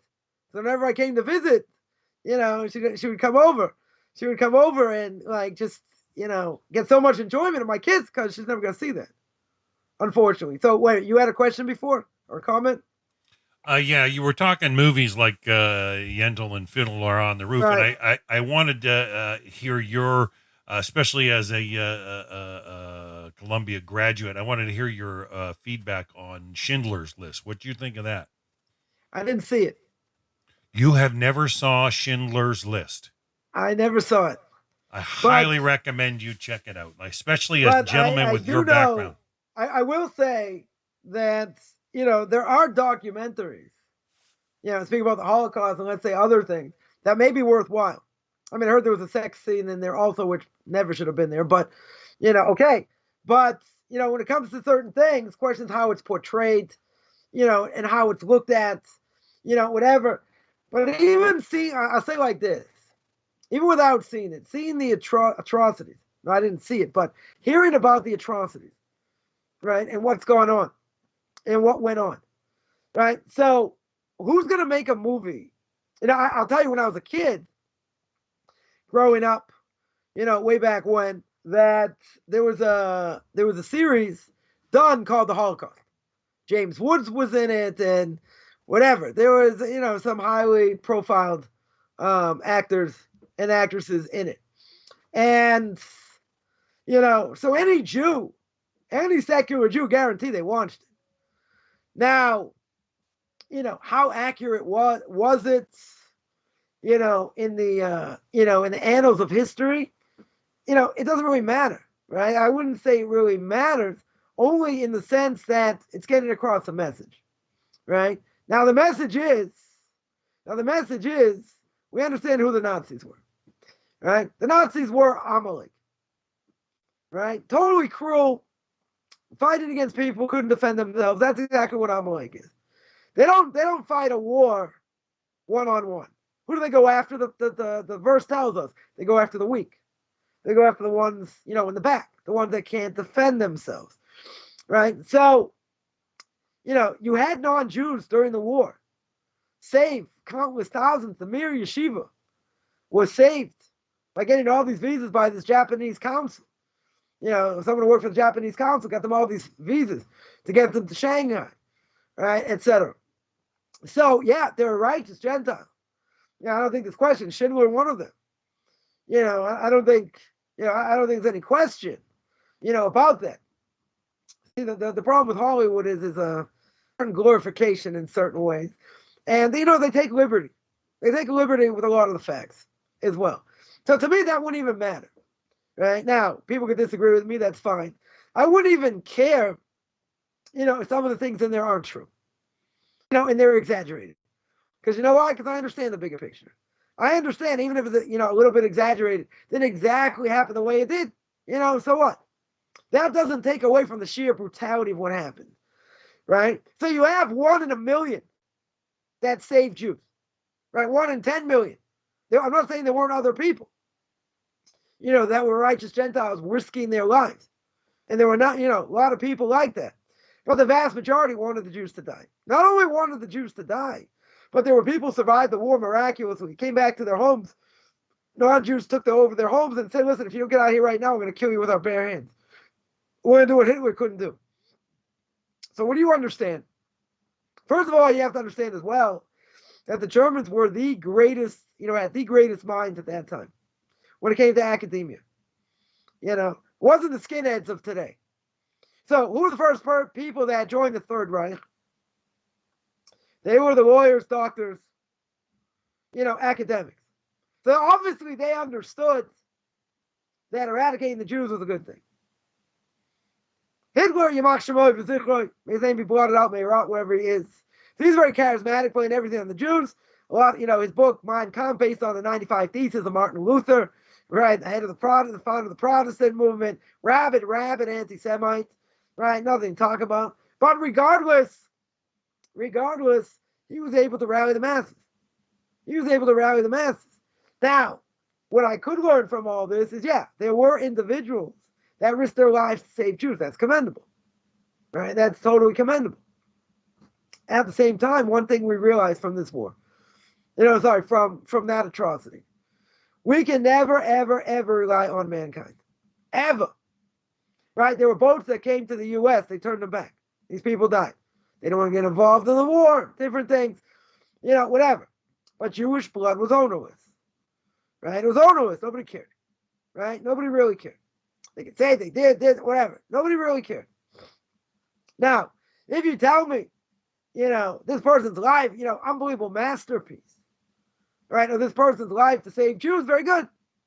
Do I have to watch a 2-hour movie documenting it? I don't know. Does it strengthen, I'd ask like this, does it strengthen my belief in how God runs the world? Probably not. Right? You'll say, wow, it's unbelievable divine providence. Look what this guy did. Right? He had these workers in the factory and blah, blah, blah. Look, I'm not saying that's not praiseworthy. Right? I'm not saying that at all. Question is it worth my time to watch it? Is it going to help me grow better as a Jew? Now, someone could prove that and say, 100% and this and that, maybe. Maybe. But in the end, the bottom line is, what am I supposed to take from it? What am I supposed to take from any of these things? What I'm supposed to take is how I understand what I'm supposed to do as a Jew. How I understand how God runs the world. Right? But make no mistake, during that time, the question is not, where was God? Right? Because it takes a lot of people to say, why did God kill 6 million Jews? It takes a lot of people to kill 6 million Jews. There were the Germans, the Latvians, Croatians, the Poles, the Russians, a lot of people had a field day over here, killing Jews. So the question is not where was God. The question is where was man. They're going to say, but if someone put a gun to your head, you do the same thing. So the chair, I don't know if he's still the chair of Harvard University, the Holocaust chair, I forget his name offhand. He wrote a book called Hitler's Willing Executioners. A 600-page book. I could probably damage a lot of people with it, right? He wrote a book saying people should not make this mistake. They shouldn't think it was all, that no one had a choice. It was either kill Jews or die. And he brings evidence after evidence after evidence showing that everything that happened was done willingly. Nobody was put in jail. Nobody was exiled to Siberia or anywhere else. None of these things happened. They did it willingly. Now, I'll ask you the million-dollar question, because I've asked a few million-dollar questions here. And that is, how could you take the cream of the crop in academia? I mean, it's not such a question, but we'll just throw it out there. How could they believe, beyond the shadow of a doubt, that it's permissible to have more respect for your dog than a human? Yeah. That And goes imagine with, you're that goes academic at the same time. Sure. It doesn't make any sense. You know how it makes sense? It makes sense in one way. And the fact is that intellectuality does not make you a moral person. You could have 150 IQ. You could be brilliant. And with brilliance, people do quirky things.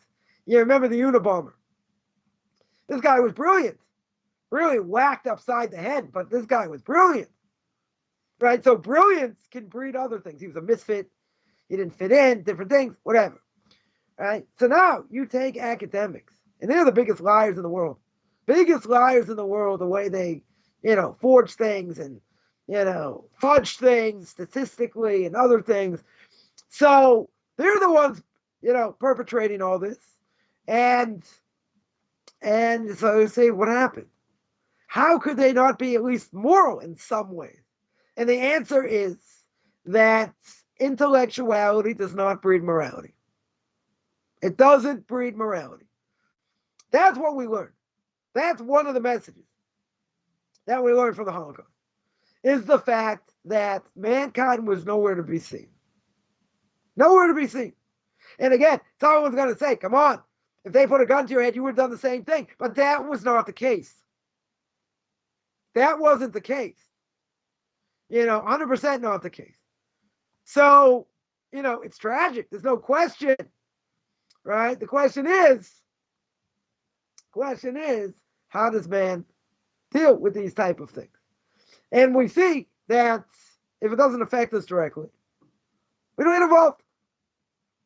There's a war in Yugoslavia, right? Between the Croats and the Serbs. There's a war in Rwanda, right? Between the Hutus and Tutsis. 1 million people killed. So what happened? America didn't get involved. There's no reason to get involved. You'll say, wow, why should they get involved? They're not the Canadians got involved in Rwanda. Okay, very good. But I'm saying the vast majority of the world care less what happened to Rwanda. Did it ever make first page of the New York Times? No. Who cares? Doesn't affect us. Now, go back a little bit in history. You go to the Vietnam War, right? Why did America go into Vietnam? Because they claim, there are a lot of raw materials, different things. They want to beat the Russians. They wanted to get there before the Russians, right? So, they got involved, whatever. So they had an interest. What was the interest? Money. Influence. That's a huge interest. Look how many people died. Look how they lied, and how the war was going, different things. They look pretty foolish in many different ways, right? President had to resign, whatever, all things. A lot of things going on.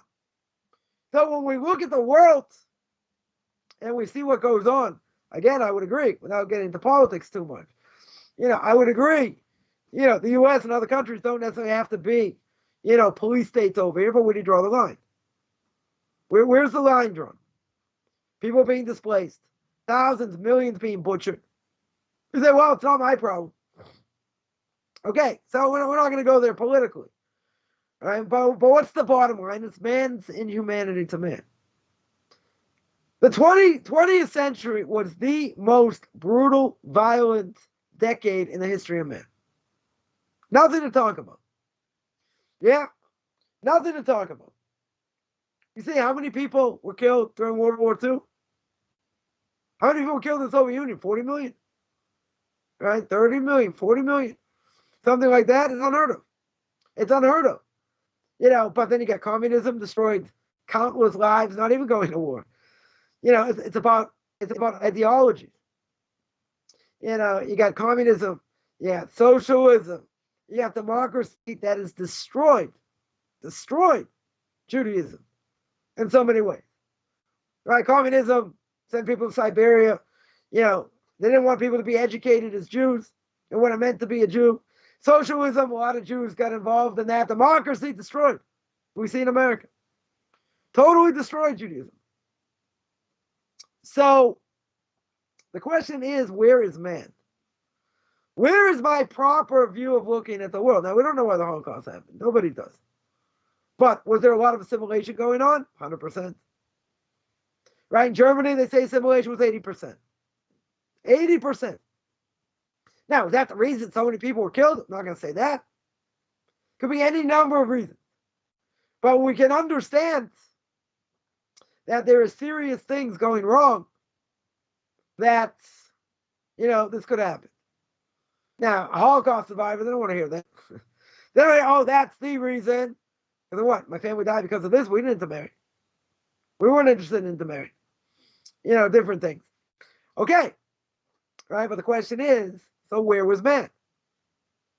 So are there individuals that helped and saved lives? Yeah. Were they the majority? Not even close. Not even close. The vast majority, believed 100% what they were doing was right. Killing Jews, turning them in, looking for them. Most people are not aware. I'll throw out this statistic or this fact. And that is, people think the Amish are the greatest people. They're so quaint. They're so this. They're so that. They came from Germany before they came to the States. They were in Germany. They were the ones involved, among others, hunting down Jews in the forest who were hiding out in the forest. Most people are not aware of that. I don't even know why I know that. Why I know that piece of information. But people think, oh, they're so quaint, they're so this, they're customs, blah, blah, blah. Yeah, they're not rabid anti-Semites. That's not what their source is. That's where the source is. Right? So we're living in a world of hiddenness. Hiddenness within hiddenness. We don't know why things happen. Right? We know one thing. We know that God is in charge. We know that God runs the world. And we know that if we don't do what we're supposed to do, there's payback, which we spoke about before. The closer you are to the king, the worse it is for a minor infraction. Right? It's hard to fathom, but I would say most people would sign up for that.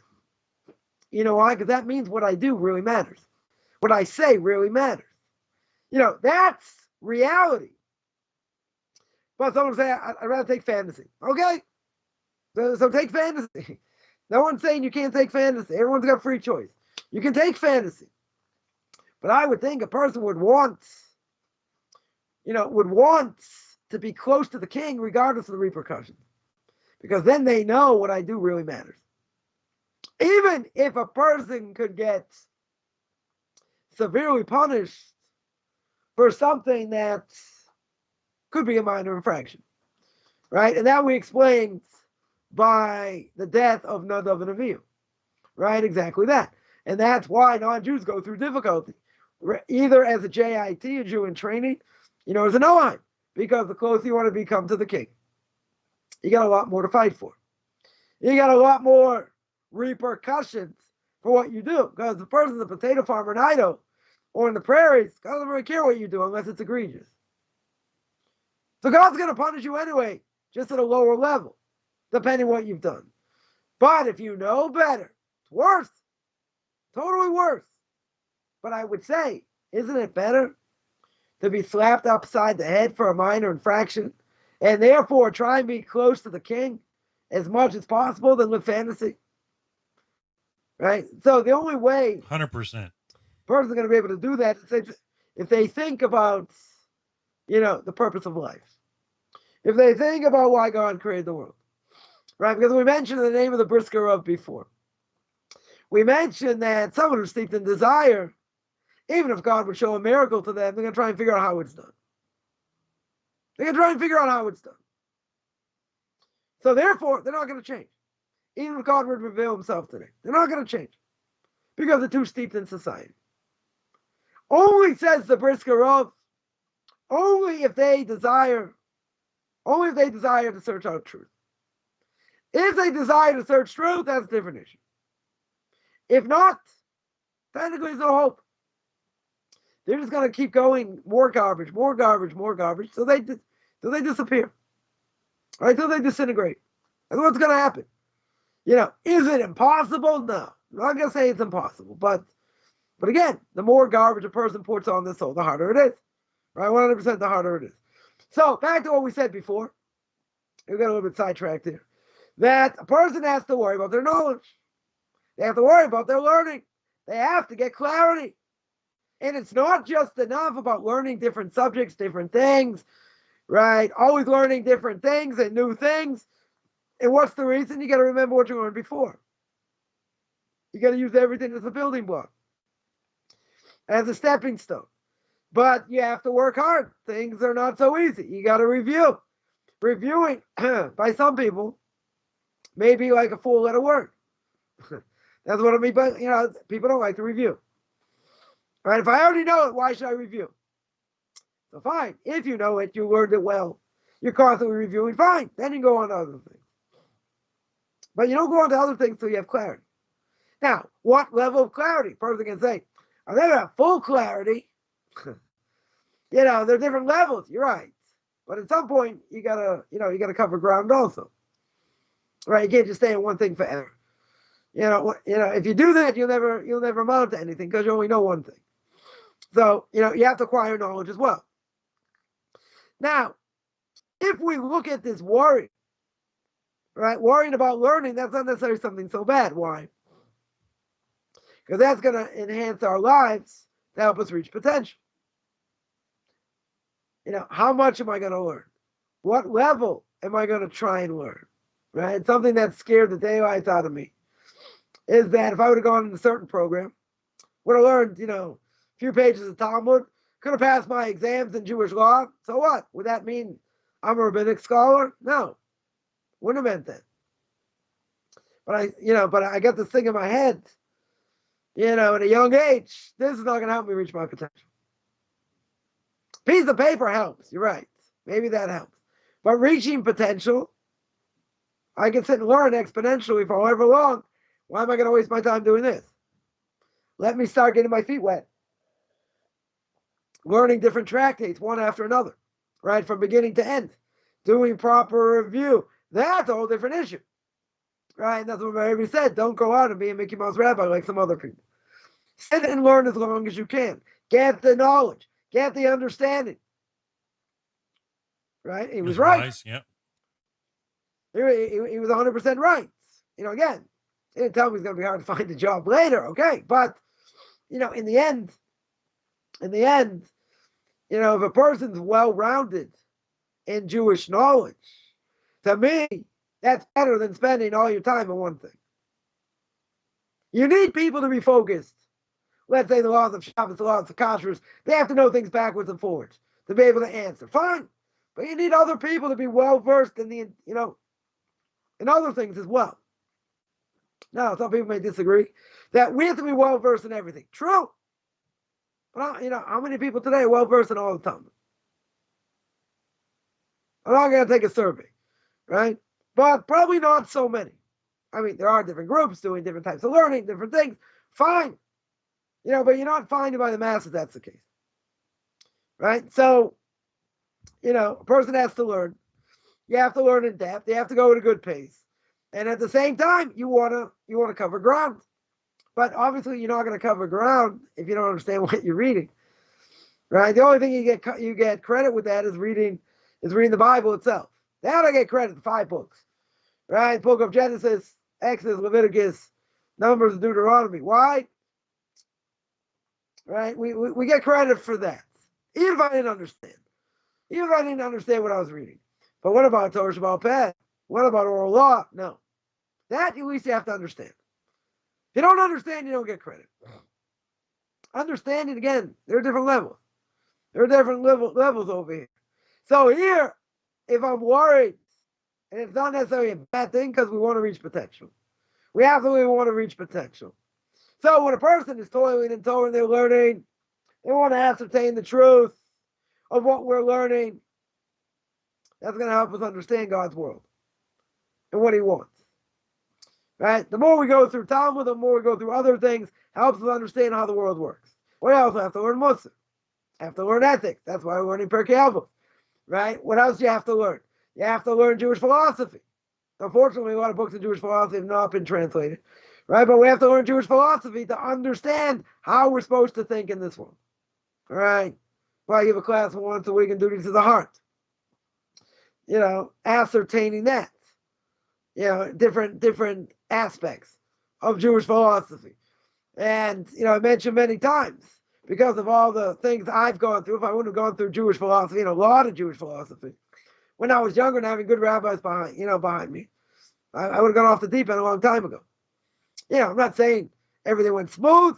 There are a lot of pieces very hard to, deal with, etc. But, at the end of the day, that certainly helped, right? It helped to get a certain level of, clarity. Now, I always say it's easier to know what to do, to understand what to do than to actually do it. That's a lot more difficult. To always act in the right way, to know what the Torah wants from me, first you have to know what to do. Right? That's the first thing. 100%. Then you have to go out and you actually have to live it. Because people in my situation, I'm tooting my own horn here, people in my situation would have been crippled, right, for what they went through, right? I know somebody, invested money in a franchise, an unkosher franchise, and it was doing very well. They got advice, open up another franchise. The other franchise took down that, wasn't doing so well, took down that franchise, and the other one went bankrupt. Now this person's still angry that he got bad advice. Still angry. Not only that, but nobody was there to help him pick up the piece. I'm not saying that helped necessarily financially, right? But nobody was there. Nobody was there to help them, at least psychologically, what they were going through. That's also major trauma, right? No question. So the way that person dealt with it, the way I dealt with it, 2 different ways, right? I'm not saying I had it easy. I also didn't have empathy. Certainly, I didn't get empathy, from a lot of people. So you can say, so what did you do with that? That was a little hard pill to swallow. But you know what? I realized the easy way and the hard way. By certain people, I'll never, ever get empathy. Never. Right? And that's what I was told a long time ago. If you're looking for empathy, forget it. Never going to happen. These people never give you empathy. Never. Now, that's a little bit hard to swallow. Merciless. Because here you've gone through a tragedy, and someone will say, well, get over it. Deal with it. Like they talk out of both sides of their mouth, right? So also, when a person's down and then you get hit in the face once, twice, 3 times, 5 times, should done this, should done that, should done the other thing. It weighs on a person. But you know what? If you realize how shallow people can be, and that they only look out for themselves, and they only care what's in it for themselves. Right? Reminds me when I was in New York, told the story before, running for the train, got my token, stuck. And I was running 100 miles an hour, and I went flying about 30 feet. Nobody helped me up. One guy looked over me and said, wow, that looked like it hurt. I'm like, I got to get out of this city. But is that the norm? So you might say, well, in the Midwest, it's not like that. Other places, that's only New York, whatever. Right? But there's a mentality. There's a mentality. I only look out for myself. I'm only, worrying about my family. You're going to say, ultra-Orthodox Jews also. Not true. Right? We're going to help our own first. That's for sure. But if I only look out for myself, so if I'm in the stores, what do I care if my card hits your card? And I don't say, excuse me. Or let's say, I'm in synagogue. Someone sneezes all over you. They don't cover their mouth and they don't say anything, right? Derech eretz kidma l'Torah. Proper character traits come first. It doesn't matter what other people do to you. You have to try and defend yourself. True. But at the same time, you got an obligation. You got a higher obligation. So if you're standing in a line and you're waiting patiently, and a person says, wow, other people trying to cut through this, thank God your Rebbe taught you Torah. Thank God your father taught you Torah. But we do any little thing wrong, we get thrown to the wolves. Thrown to the wolves. Right? We're held to a higher standard, which we should be. Well, there are certain things people just don't care about. Why? I don't have a good answer. My only answer is either people are stupid. That could be. Or it was something they were never taught. And even if they were taught it, they don't think it's so important.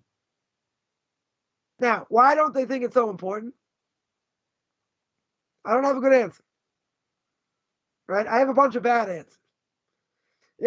Person's eating something, they throw the wrapper on the floor. Don't you think for a split second, pick it up, throw it in the garbage? Isn't that obvious? There are certain areas that look like a pigsty. You know why it looks like a pigsty? Because people don't throw things away. They just throw things on the ground. That's what they do. Is it right? Why is it right? You're going to say you're just into aesthetics. Nothing to do with being into aesthetics. Right? I would think this is Aleph base. I'm not reinventing the wheel. And if I wouldn't see certain things with my own eyes, I would say, come on, how could people do that? How in the world can people do that and litter in their own community? I'm not saying necessarily disgusting things. They leave a wrapper, they don't throw it away. Why not? Either you tell me it's a lack of education, there's a lack of awareness, or it's unimportant. It's not important. I'm not saying it should be so clean you should be able to, eat off the street. Wouldn't necessarily go that far. But why isn't that a value? Why isn't hygiene in some places not a value? It's one of my personal pet peeves. Most people know. Bothers me. Totally bothers me. And I'm like just so tempted to say, okay, anyone who coughs, just cover your mouth. I don't get laughed at. Maybe I should wear a mask when I pray. Certain places. Probably should. It's a disgrace. It's an obvious thing. So again, either people are stupid, they're not aware, or they don't care. It could be they don't care. We've seen by Corona, I don't want to mention Corona, but we've seen by Corona, you believe in the vaccine, you don't believe in the vaccine. When it comes to other health issues, people are stringent like no tomorrow. This, I'll take my chances, because 99% of people are going to get Corona. If they're healthy, nothing bad's going to happen. So I have a friend of mine I saw a few weeks ago. I haven't seen it, in a while. 2 months, he was intubated. He didn't have any health issues, early 40s. Couldn't breathe. Wow. He was in the next world, fighting for his life. Now, if I would take a gun, if I would take a Smith & Wesson, 6 bullets, right? I take out 5. Who's gonna shoot the bullet? Who's gonna shoot the gun? Right? It's a 16.6% chance. I don't care if it's a 2% chance. Nobody in the right mind is going to shoot the gun. You know why? Because your luck, it's going to go off and it's going to blow your brains out. That's your luck. Right? That would be Murphy Stein's law. Right? That would have you shot the gun. Oh, see? It's a 1% chance. Boom, and you blew your brains out. So this should tell me, come on. 95% of the people get it. Doesn't affect them unless you have other conditions, you're older, whatever. Okay. But see, God also sent a message. There are people who got it in their 30s, died in 3 days. Right? Kids died. Is it the majority? Not even close. Now, I'm very much into statistics. But something like this, you don't know what's going to happen. You don't know. Right? So people would say, okay, did you get a flu shot? And I said, no. I don't like necessarily put things in my body that, even if it's proven. Because you know what? I'm healthy enough. I get the flu. I got the flu. All right, the stomach virus, whatever. It wasn't the flu. But if I got the flu, knock on stone over here, God should guard me. If I get the flu, okay, how long am I going to be sick for? 2 days, 3 days. You have a fever, you might throw up, whatever. And that's it. if you're healthy. Right? Now, can the flu kill people that are totally healthy? Yeah. Is it the vast majority? No. If you look at statistics, how many people die in the States of flu? 50,000 people a year. I think it was like 20,000, 30,000, something like that a year. Most people are more susceptible. They got other things going on. The flu shuts down their system. Okay. So, maybe if I get older, right? Hopefully I'll get older. I have other issues. Maybe I'll get a flu shot also. Right? I don't think there's anything wrong with getting it. I just don't necessarily like putting things in my system. I don't have to. This is something different. You don't want to play Russian roulette. I don't know what you put in your system per se. All right, whatever. I heard in It's my a different country issue. the stats they're saying right now, the unvaccinated are 8 times more likely to catch it, and 12 times more likely to be hospitalized. And if they're hospitalized, they're 40 times more likely to die than those that have been vaccinated. And yet still, you can't tell some of them, nope. Yeah, it's like you're saying, playing Russian roulette. Yeah, so here they're saying anyone who's got really sick and are on respirators, they're all unvaccinated, right? Majority are unvaccinated. Now, could someone be vaccinated? That could happen. Yeah, it could. I know someone who got corona twice being vaccinated. It can happen, right? But the vast majority, if they are vaccinated, it's going to be minimal. It's going to be like a bad cold or a bad flu. That's what it's going to be like. Are some other people going to be affected in a negative way? Yeah. So you're going to say, but so why would people play Russian roulette? I don't know. Because in any other thing, if there was a sickness and there was a chance this could happen and that could happen, no one's going to take that chance except for this. They think it's a conspiracy. It's a government. It's this. All right, we're not going to go into it. Right? The anti-vaxxers will be ripping, ripping me to shreds over here. Doesn't matter. Right? But the idea is that when it comes to germs in general, right? Forget about this corona. Why would someone potentially want to spread germs to someone else? And you can get sick from it. You can for sure get sick from it. Even if you don't have any underlying symptoms or anything. And you're relatively healthy. So again, either someone's not aware or they don't care. Or they're just plain stupid. One or the other. Right? I'm not going to say they're stupid. I won't go that far. Right? But they don't care. They don't think it's a problem. So now, if someone's just clearing their throat, had nothing to do with the cold and this and that. So I'm gonna judge them favorably because they don't have a cold. Right? They don't have the flu. Okay, so it's just a cough. Right? It's just whatever, they're clearing their throat. So it has nothing to do with them being sick. Fine. But at least that shouldn't you not be walking around if you're gonna cough, at least cover your mouth? I would think so. Right? But you can't fight City Hall over here. So the point here is, let's not get lost in the point here, is that we want to understand God's will. We want to understand what we're supposed to do. Now, there's another thing. The other thing is, what about common sense? This is what we've been speaking about. What about common sense? Don't people know if you drive, 100 kilometers in a 30-kilometer zone, you might actually, cause danger to other people or do other things that could be, quote unquote, dangerous or whatever? Could be. Could very well be. Now, I would think a lot of people should have more common sense in other things. But some people don't. Now, is it true you could actually teach common sense? Should be able to teach it, but see, by the Noahide laws for non-Jews are things that make common sense, according to the Torah. If anything, right, they'd be liable for a death penalty. So a person can say, well, I don't have common sense. What do you mean you don't have common sense? You didn't know you weren't supposed to cheat on your tax. No, that's different. Uncle Sam takes 40%. Euthanasia. Nah, Uncle Joe should have died anyway. We're suffering. No, we call that murder. Right? But there are things, when it comes to hygiene and other things, I would think are common sense. Not everyone has common sense. Why? Again, either they're not taught it, or it's just not important to them. Now, we can delude ourselves also. Right? Let's go back to the Holocaust. You had people very, very intelligent. So they could delude themselves and think this is the right way to act. morally. Kill as many Jews, and all that, morally. Now, how could they say such a thing? Isn't it common sense not to hurt other people? God forbid not to kill other people, not to torture other people. No, this is different. They're Jews. So now you have to understand the bigger scheme of things. Why this happens to Jews. Why there's anti-Semitism. Right? That's a whole other discussion. But it's not rational. Totally not rational. But if you would say, this person is very intelligent, how could they believe something? How could they be caught up in something like that? Because we said before, intelligence does not breed morality. And not only that, people have an agenda. They have an agenda. A lot of people that hate ultra-Orthodox Jews, they have an agenda. If we do one little thing wrong, scrutinize like no tomorrow. A secular Jew, does things, okay.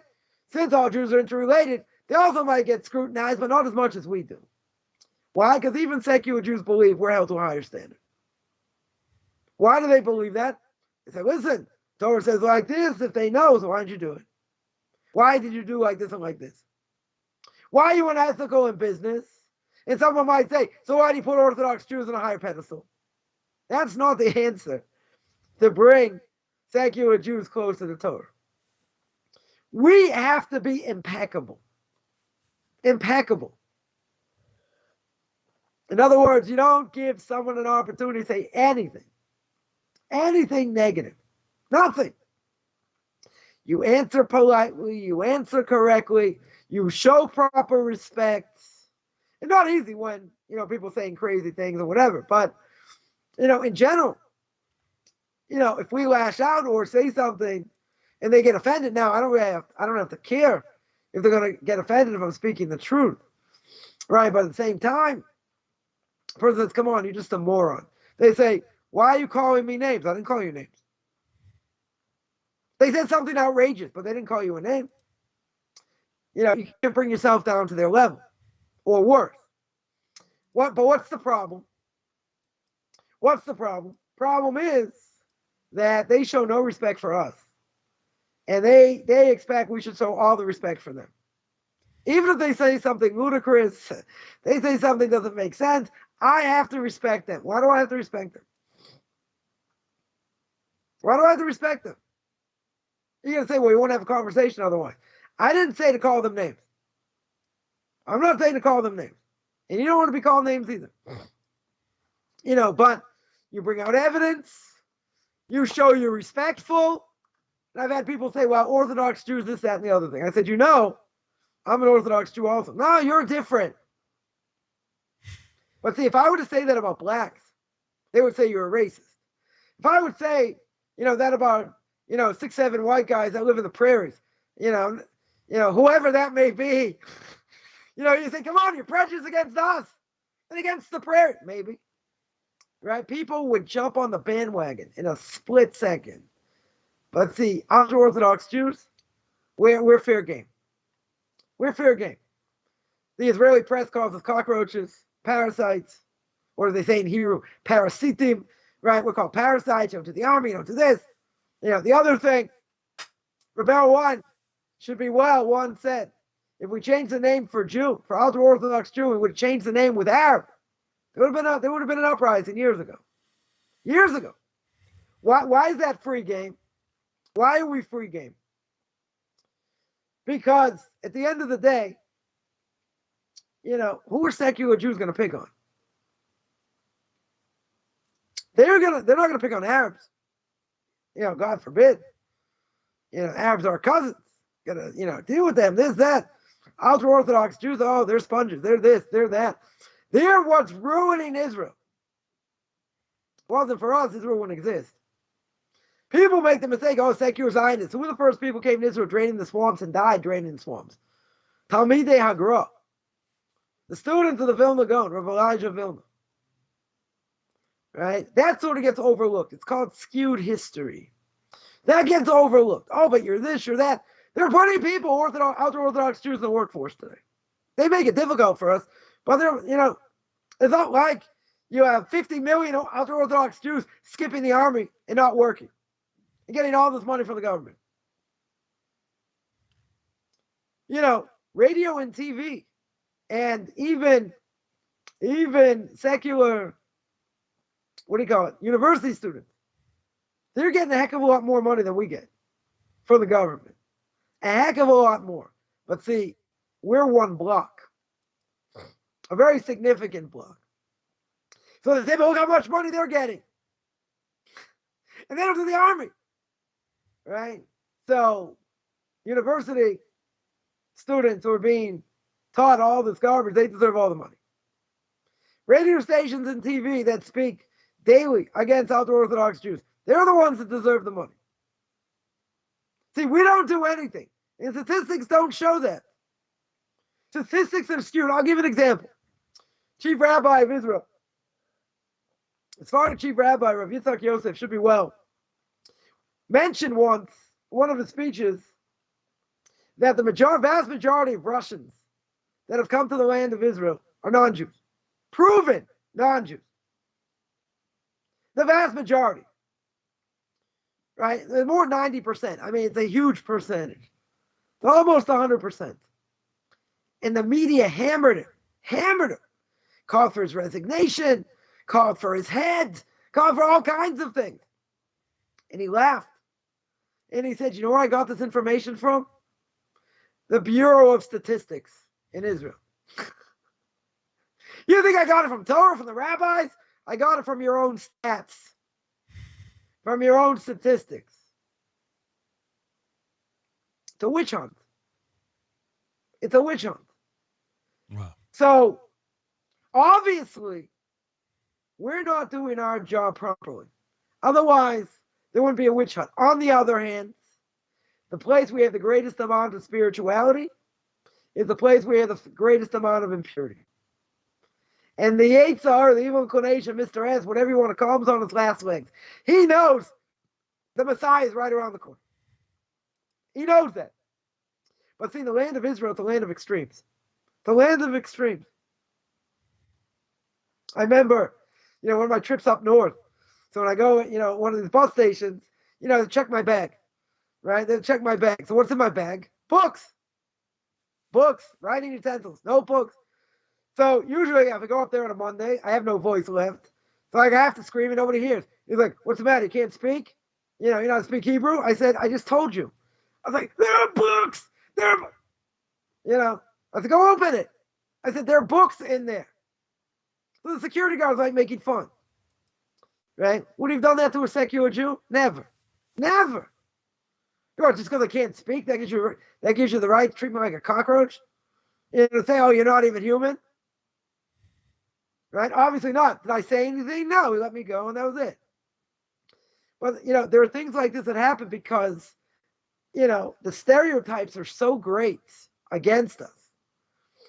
In the media destroys in so many different ways. That's why even seeing Schindler's List, which, may be a good thing to do. We'll see what this person did. Fine. But there's a bigger picture.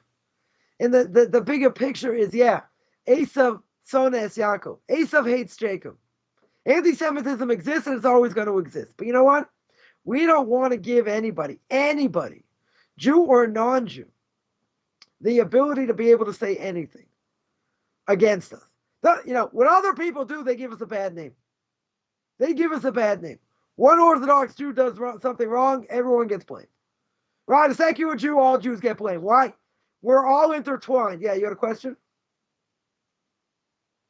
Due to personal dignity, is that why? No, it has to do with the fact that, if an Italian in Brooklyn does something wrong, you think we say burn down Italy? No more cannolis? Nobody cares.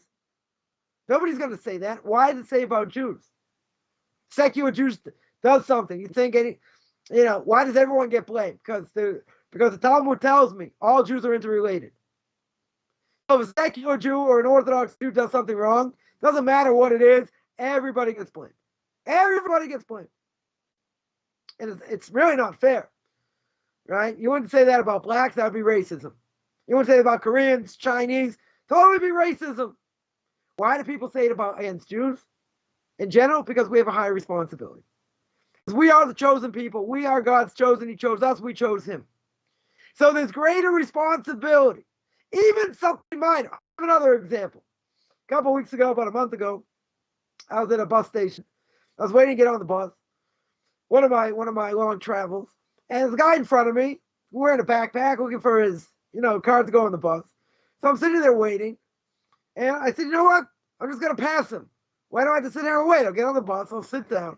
Right? I'll make my phone call. Hopefully, someone's going to pick me up nearby. Whatever. This guy just looks at me. He was a religious guy. Right? With a knitted yarmulke. Right? Obviously a religious Zionist. He's like, what's the matter? You couldn't wait? He said, what's your rush? So I'm thinking like, maybe I should have waited.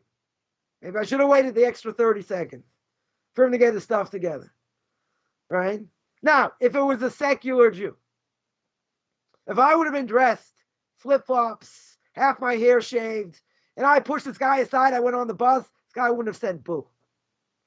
Right? I'll put all the money I don't have on the ground right now and say, that guy never would have said boo.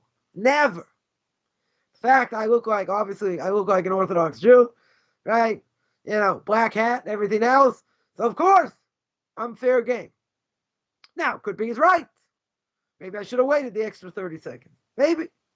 Did I have an obligation beyond the letter of the law to wait? Why should I wait? Wasn't like I was getting rained on. That wasn't an issue. I was in the mood to go on, just sit on the bus. I didn't feel like standing. Right now, if something like that happens, right, this is a good example. What does God want from me here? Okay, so what does God want over here? So you can say,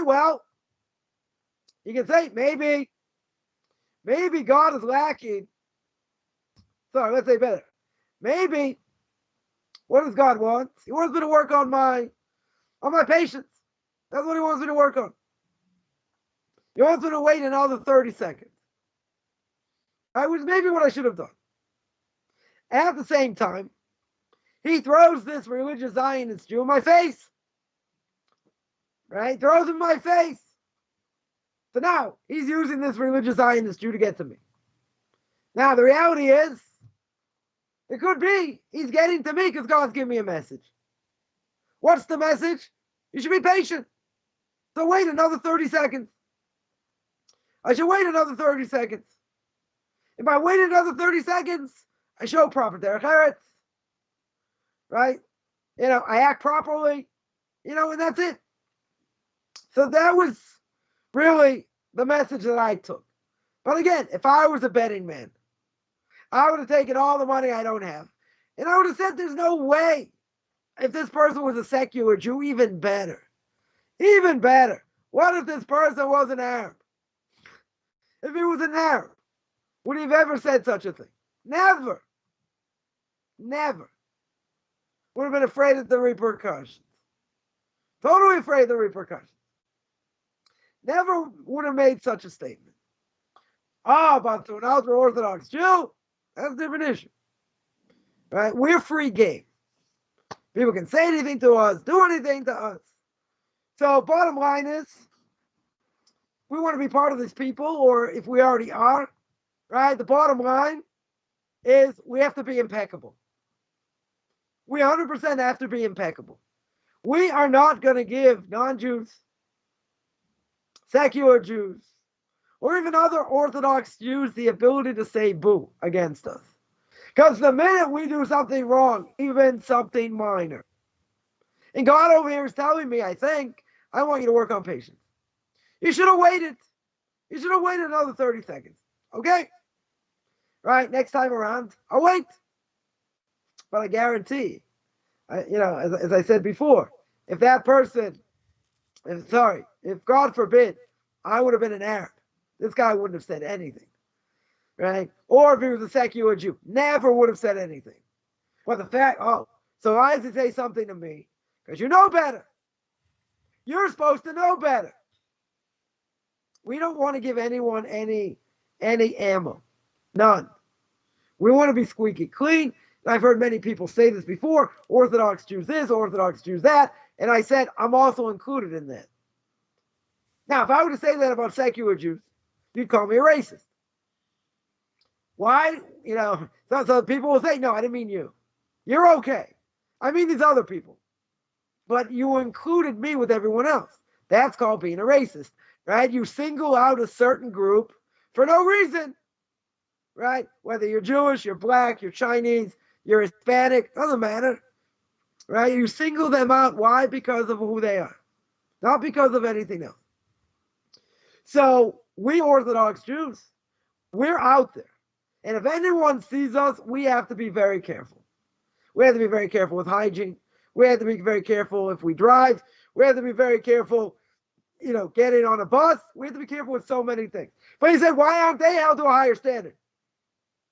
Someone here points out in the chat, because these people are holding by whether I put ketchup or mustard on their hot dog. No one's going to think anything of them. Nobody. They'll be held responsible by non-Jews. Fine. Right? But if someone, if a secular Jew does something egregious, I'm going to say something to them. Why am I going to say anything? Depends what it is. Right? Depends what it is. I'll give you one example. On the bus more than a month ago. There's an obligation still. Certain buses, you have to wear masks. They come on, they can give you a fine. So at a certain stop, bus driver screams out, please get on the bus, put on your mask. One kid, yeshiva student, 15 years old, didn't get his mask on in time. So gave him a fine. Okay. But it wasn't just he gave him a fine. He said, aren't you embarrassed? Aren't you embarrassed? You wear a black hat, you wear tzitzis. Don't you want to get rid of Corona? And I was seething. The only reason I didn't say anything is because I don't want to call my wife from jail, have her bail me out. And this guy keeps Shabbos. Nobody's wearing masks today. Nobody.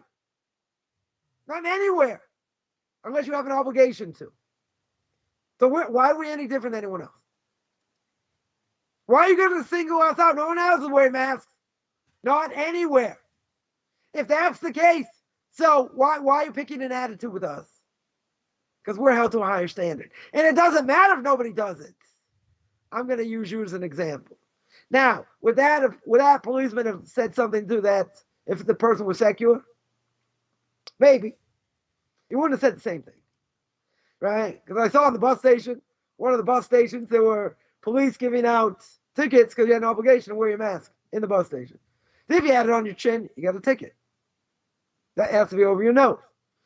Right? There weren't any arguments. They didn't say, oh, come on. Don't you want to get rid of Corona? No, we're giving you a ticket. This is the law. Now, it could be.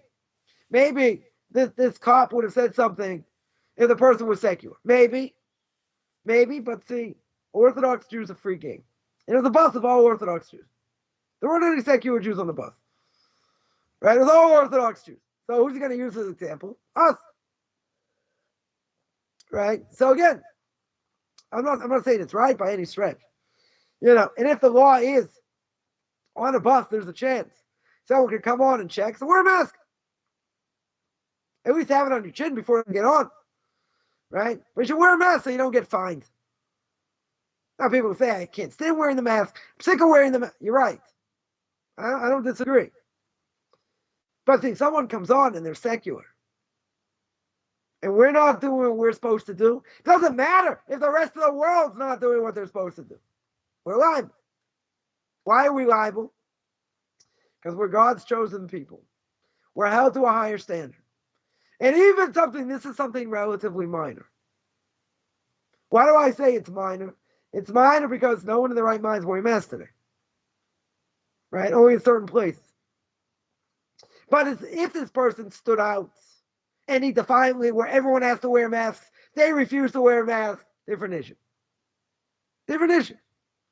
Right? If you're walking around without a mask in all places and everyone else has an obligation to wear a mask, I get it. So then you shouldn't buck the system. That I get. But if no one else in their right mind is wearing masks, and everyone's sick of wearing masks, why are you singling them out? Because you have a vendetta against Orthodox Jews. Doesn't matter. I don't care why. Doesn't matter. It doesn't matter. And if everyone was wearing masks, and the guy comes on the bus and oh wow, look, Orthodox Jews are wearing masks. Tremendous thing. They're a tremendous thing. What a great thing for the Orthodox community. You think the Skop is going to say that? Never. Never. Because we're held to a higher standard. 100% we're held to a higher standard.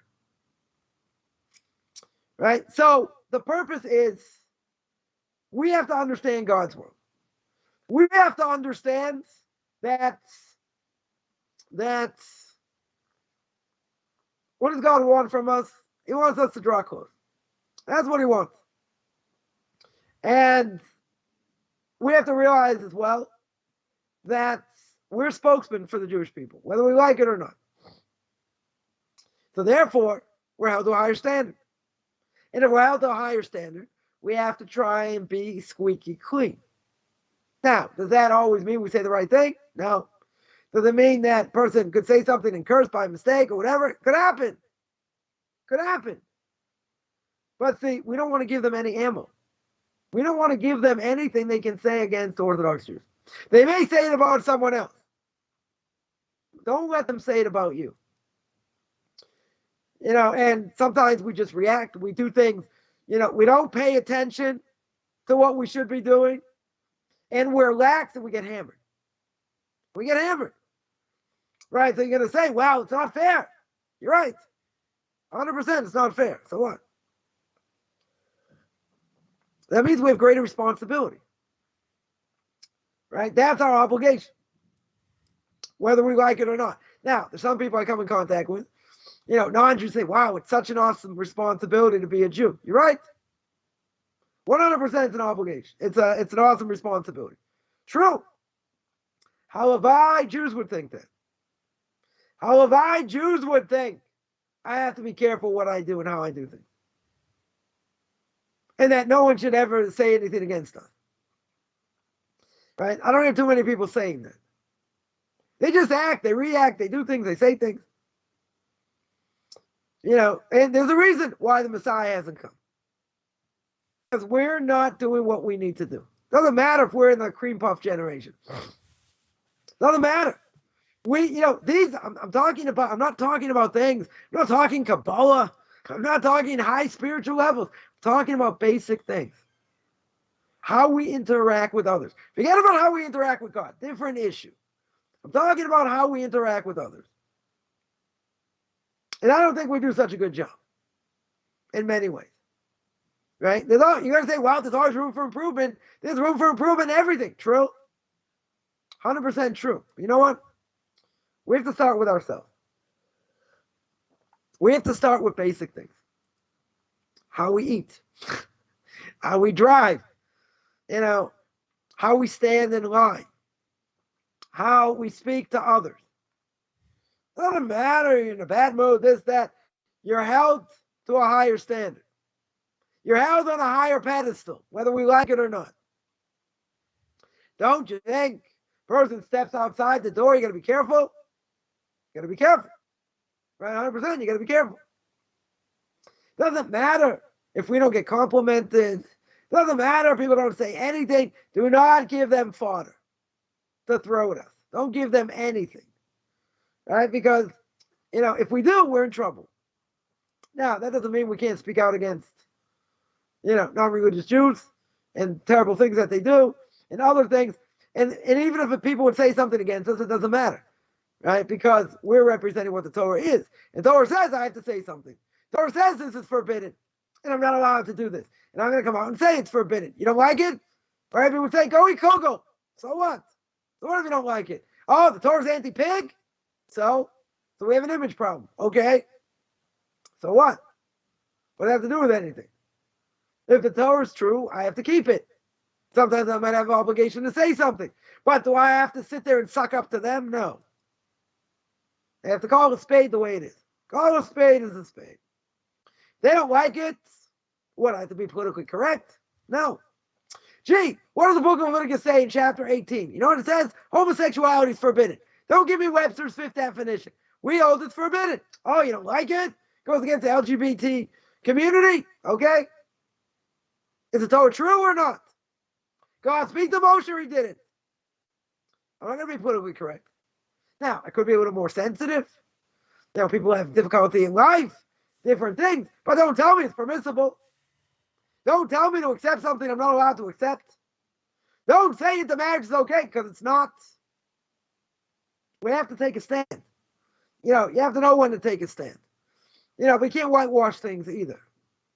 You can't say, no, you're okay. Who cares if you're into marrying? No big deal. We love you anyway. No. They have to understand the severity of what they're doing. Right? And anyone who does it, they're fooling themselves. They're totally fooling themselves. You don't like what I have to say? Okay. You won't listen to me. That's fine. But you're not going to say it's not true. You're going to, who says the Bible is true? Oh, very good. Got a lot of evidence. You want to see it? No. Right? Like we always say, you want to speak to a brick? You can speak to a brick. I don't like to waste my time speaking to a brick. Because most people are not intellectually honest. Right. So fine. It's like we'll agree to disagree. It's not about agreeing to disagree. You're not looking at evidence. I know your evidence. I can shred your evidence. You're not looking at evidence. You're not interested. Fine. That has nothing to do with whether what I said is true or not true. Right? 100%. Not that way. So we have to live our lives and get proper clarity. And there are things I've said and I've done. The backing of great rabbis, I didn't come out smelling like a rose. Just the opposite. Right? Just the opposite. People said, oh, he's fanatic, he's this, he's that. The other thing, okay, you can say what you want. You don't go wrong, listening to proper rabbis. You don't go wrong. Does that mean people are going to love you? No. Does that mean you're going to be politically correct? No. Okay. That doesn't really matter. Because even if they tell you do X, it ruffles a lot of feathers. And a lot of people get upset. Okay. Right? Blood is thicker than water. No, it's not. So, you want me to say intermarriage is okay. Never going to happen. Never going to happen. A person can want what they want. It doesn't matter. Now, does it mean everything always goes the way we want? No. We get hammered for all kinds of things. We say that we do, but if we're doing the right thing, doesn't matter. Doesn't matter. Sticks and stones. You'll say, oh, this is terrible. How can this rabbi... Do they understand Torah? No. Let's go back to ketchup and mustard on my hot dog. They don't understand anything. They understand wild card weekend. That's what they understand. That's what they understand. So why am I going to argue with someone like that? It's a waste of time. If they're interested in truth, different issue. Right? But we have to understand. We have to understand God's world, how he runs the world, and what he wants from us. And then we have to go out and do what he says. And we can't be wishy-washy. We have to be strong. Yeah. We have to keep what he says, regardless if people are going to say it in our face. Doesn't matter. Oh, I think you're a fanatic, and I think you're... That doesn't mean anything. It doesn't mean anything because you never researched anything. You don't know anything. So fine, sticks and stones, say what you want. It's not about truth. You're not interested in truth. And according to me, Torah's going to come through me and my kids and not through you. Because you're into marriage. It's not going to happen. So what? We're just as valued. No, you're not. Torah says not that way. Torah says not that way at all. But they don't want to hear that. They want legitimization. And guess what? We can't give legitimization. And if a person works in a company, and let's say, the person in the company that's gay, they get married, can't go to the wedding. Can't even say mazel tov. You have to word it in a certain way, not to totally offend the person, right? But there are certain things we can't do. I don't care how much you want me to do it. It goes against what I believe. Rightfully so, yeah. No, but people we wouldn't know what holiness is except Hashem wrote You're down right, but the they Torah. Don't care. They don't care. They want legitimacy. They want you to say it's okay. Who says I have to say it's okay? I think the Bible is this, and you can take okay. You can take the Bible and whatever. You can say what you want. That doesn't mean the Bible's going to change. Right? That doesn't mean the Torah changes over here. Just because you don't like it. It doesn't fit your world outlook. Am I interested in your world outlook? I can care less about your world outlook. Doesn't really matter. Does the Torah tell me what to do in this case? Yes. Is it forbidden? Yes. Again, I can empathize. I can say, So must no be a gray terrible thing to areas, go all through. black and white. That is black and white. But I'm saying, if someone comes, you work with someone, and they get married or they're openly gay, and they want you to legitimize it, you're not allowed to. You're not allowed to. And if they get married, you should be giving them a gift, chipping in a gift and say, that you're part of it. You can't do that. Right? That's forbidden because you're abetting someone who's doing a Torah prohibition. But it's for the sake of peace. Forget peace over here. Peace goes out the window. Not interested in peace over here. There's no way around it. There's certain things I can tell you from personal experience. Not only did I not come out smelling like a rose, I got chastised left and right. Left and right. I didn't flinch. A little bit hard to hear, but I looked at them like they should be tied in a straitjacket, going to Sing Sing. And like these people were insane. I said, okay, say what you want. It's not going to change. I'm not going to this intermarriage. It's not going to happen. Yeah, but can't you find a leniency? No. There is no leniency here. It's forbidden. Right? Like someone said, I went to this intermarriage with my sister, but everyone knew I was there on the protest. Ha ha. What, you're eating your kosher food, dancing on the dance floor on the protest. Right? So in my language, you're a Twinkie. Why you're a Twinkie? Because you're a wuss. You got to stand up for Torah. It's going to make problems in your family. You're right. It's going to make problems. So who says I'm allowed to legitimize the Torah prohibition? Now I'm under protest. Come on. You're not under protest over here. Right? It's irrelevant. Right? It's irrelevant over here. You're doing something that's forbidden. Right? You're not allowed to say it. Yeah. Have some integrity. So now you run into problems. Because people are going to say, come on. Why can't you say this? The reason is because I'm giving legitimacy to something that doesn't deserve it. They say, listen, I believe in the Torah. I think the Torah is true. I think the Bible is true. It says it's forbidden. How can you expect that? They can say you're homophobic. They can say a million different things. It doesn't really matter. This is what I believe. Right? Now, the problem is, what's the problem? People don't say live and let live. They say, you have to accept what I do. I don't have to accept what you do. Why do I have to accept what you do? I believe what you do is wrong. You're not going to change that idea. You want me to say it's okay. It's not going to happen. Well, you just delegitimized me, my spouse, my kids. Okay, but I believe it's wrong. Why do you think I'm going to change my mind? Because it's family. No, family doesn't matter over here.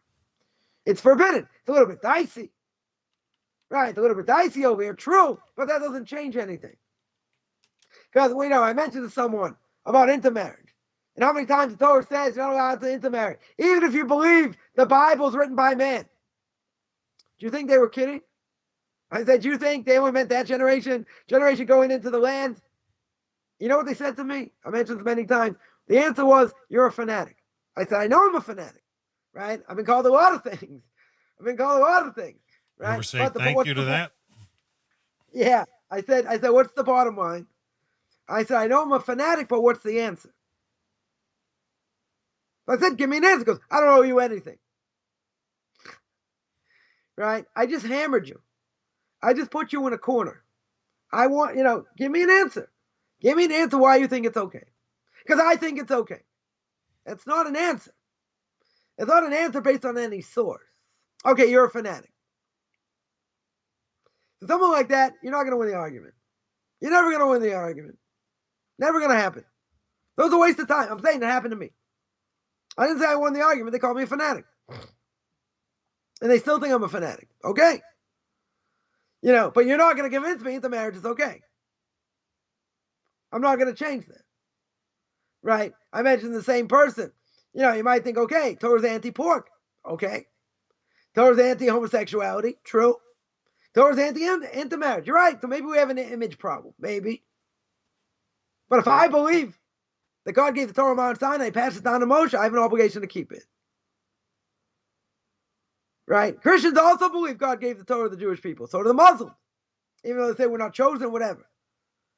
Right? But they also believe that. So I said, if you believe in fantasy, you can do what you want. It doesn't matter what I say. But if I believe the Torah is true, I can't go against what it says. I can't go against what the rabbis tell me. And they're like, yeah, whatever. We'll agree to disagree. But that doesn't go anywhere. They absolutely refuse to look at any information. And they want legitimacy. Can I give someone who does something that's called an abomination by the Torah, the act, not the person? Can I give legitimacy to that and say it's okay? How can I say that? Torah says it's forbidden. Someone who eats non-kosher, can I say that's a good thing? How can I say that? No, everyone's got a free choice. You're right. That I would agree. But who says that's right? How do you know the Torah is true? That's a great question. You want to see information? No. So you don't win. These arguments, as the Brisker Rav said, right? Torah is always interconnected. The Brisker Rav said that if God would do a miracle for these people right now, not going to matter. You know why it's not going to matter? Because they're not interested in truth. They're not looking into anything. Eat, drink, and marry, lest tomorrow I die. Ketchup or mustard on my hot dog. That's it. So what am I going to waste my time for? He would even say that why should I even pray for these people to repent? They're not going to repent. My prayer's not going to help over you. You know why it's not going to help? Because they're not looking into anything. And that could be praying in vain, right? So, right. So he would say, not everyone would agree, but he would say your prayers are going nowhere. They're going nowhere. Others would say, you know what, a person can change. You know, prayer can help, this, that. He held not that way. You know why? Because they're not looking into anything. They're busy wild card weekend. That's what they're doing. That's where they're holding. So I'm going to pray for somebody like that. Not going to happen. Right? Nothing good is going to come out of it. We say prayers never go to waste. That's a whole nother discussion, which we're not going to get into. Right? But in general, the Brisker Rav would say this prayer is going nowhere. It's going nowhere unless the person himself is holding somewhere. And most of these people are holding nowhere. They're holding nowhere. Right? So I would say, don't even waste your time with these conversations. They don't get anywhere. I just happen to have had them. Right? Try to draw someone in a little bit, throwing information out there, but they refuse to take the bait. It's so funny, claiming to be so open-minded. I'm so close-minded, which I never claim whatsoever to be open-minded. Right? But they won't even look at information. They won't even have a conversation. Because they're afraid, what, you're going to try and brainwash me? Yeah. I want you to look at information. But not interested. Right? So a lot of times, I would say it's a waste of time. Now, if you know a family member, friends that might be receptive, okay. But if they're just going to throw things at you, not looking at information, you can try and draw them close. But if they're not looking at information, it's a waste of time. Now, some people might say, why'd you try and bring me closer? Because I know you're never going to listen. And I send you information, you're just going to delete it. How do you know? It's pretty obvious. If someone tells you, explain to me life after death in 30 seconds. You think after 5 seconds they're going to continue to listen to what I have to say? Never. So you know what my answer was? Very clever. I said, I got a video. I'll send you a link. That was it. Did they watch it? Probably not. Probably not. But they're not going to listen to what I say anyway. So they're going to say, why bother with such people? You're right. Right? It's not my responsibility. Even though to do Jewish outreach, what's our responsibility? Because Kol Yisrael Arevim said was that all Jews are intertwined. Right? Which means I don't have to reach out to non-Jews. Right? It only says by Jews, not by non-Jews. Someone's going to say, but you're a light into nations. How are non-Jews ever going to learn? They'll come to me. They'll find me if they want truth. I just tell people what I do. Right? I'm not proselytizing. I'm not looking for non-Jews. You want to listen? Great. You don't want to listen? I have to find you. That's my obligation. Get on my pedestal and start drawing close all non-Jews. Who says that's my obligation? And I've been hammered for this a number of times. Not my obligation. I've spoken about it. Not my obligation. It says bring back your people, not other people. Not non-Jews. Not my obligation. You know why? Because all these things are obvious. The Noahide laws are obvious. Most of them. So now you want clarification. You go to someone who will give you clarification. Right? But to say, gee, I didn't know it wasn't allowed to steal or kill. Come on. You know better. Then someone will say, what about all those people in India, worshiping cows? And they're all going to die. God's going to take care of them. Okay. What does that have to do with me? They know better not to, they should know better not to worship cows. A lot of them on the internet, they can find information if they want, so they're brainwashed. I have to sit there and try and convince them? Why? Why is that my job? I have a hard enough time trying to convince, secular Jews. Forget about non-Jews. But that's my obligation. Person, the Talmud says the person wants to go in the right way, God will help them. They want to go in the wrong way, God won't stop them. Oh, Rabbi, since you're on that point, can I ask you a question? Because I asked this in a class last week, and based on what you just said, would you do me a favor?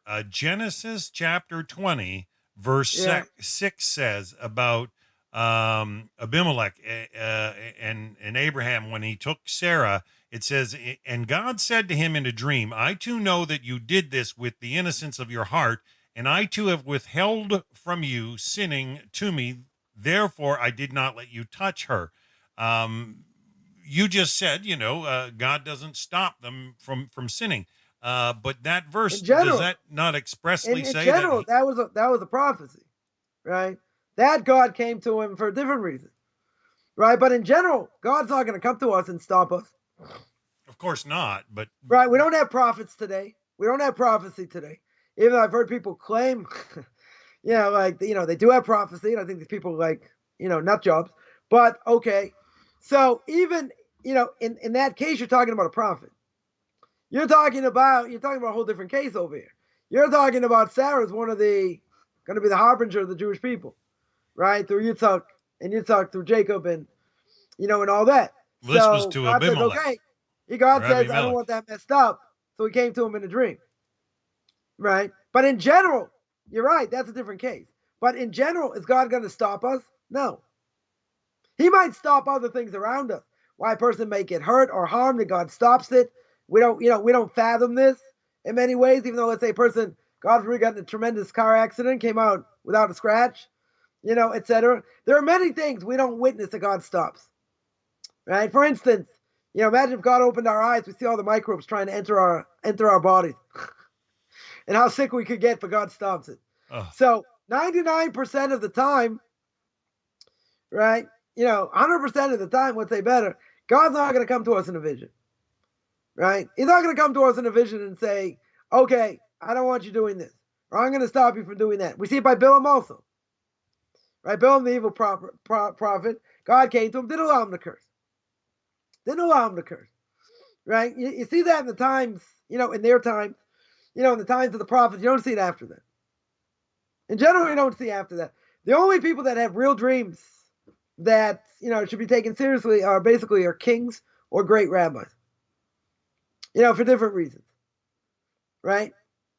So that being the case, there's certain things that a person can be told for various reasons. It's not the vast majority. Right now, who is being talked to over here? King. Right? God comes to a king, that's significant. God comes to a prophet, even a non-Jewish prophet, also significant. But in this day and age, it's not happening. Right? Once the temple was destroyed, we're living in a world of hiddenness within hiddenness. And the only people that have prophecy today are imbeciles or little children. So the reality is, you're right. That was a different thing. That was a different thing by what do you call it? By Avram and Sarah. But in general, if it wasn't someone of that stature, it wouldn't happen. God could have just stopped it without him doing anything. So let's say, they took Sarah. He wanted to have his way. God could have stopped it, even without that. Right? But without doing that, he would have been liable for a death penalty. So he gave him a chance. He came to him in a dream. Right? He came to him and told him, don't touch this, the holy woman, blah, blah, blah. Right? The holy man, don't touch it. Whatever. Right? But again, that's a whole different question. That's a whole different question. You talk about Abraham, Isaac, and Jacob. You talk about any great people, kings. That's a whole different thing. But in general, I just mentioned that we could go in the right direction. In the wrong direction. Who says God has to stop us? He may stop us. He may stop us. And if we want to do something egregious, God created evil, allows us to tap in. Doesn't necessarily mean he wants us to do it. Right? But at the end of the day, what happens? He can allow us to do it, make mistakes, God forbid, kill people. But even if a person did, isn't that person that they killed deserve to die? They deserve to die. We don't see the bigger picture. And we see little children, we see families, different things. We don't understand why things happen. Because we're living in a world of hiddenness. Hiddenness within hiddenness. Right? What happened way back when was a different world. Totally different world. Right? I was just speaking in generality.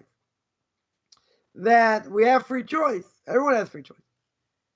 Now, it could be, a person could be so much into desire that it's like their free choice is taken away. That could be. And we don't want to be part of that. But in general, anyone who's been searching for truth, God has helped them.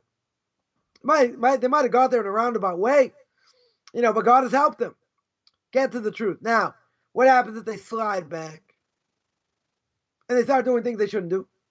That they know they ought not. Right. What does God do? He doesn't stop them.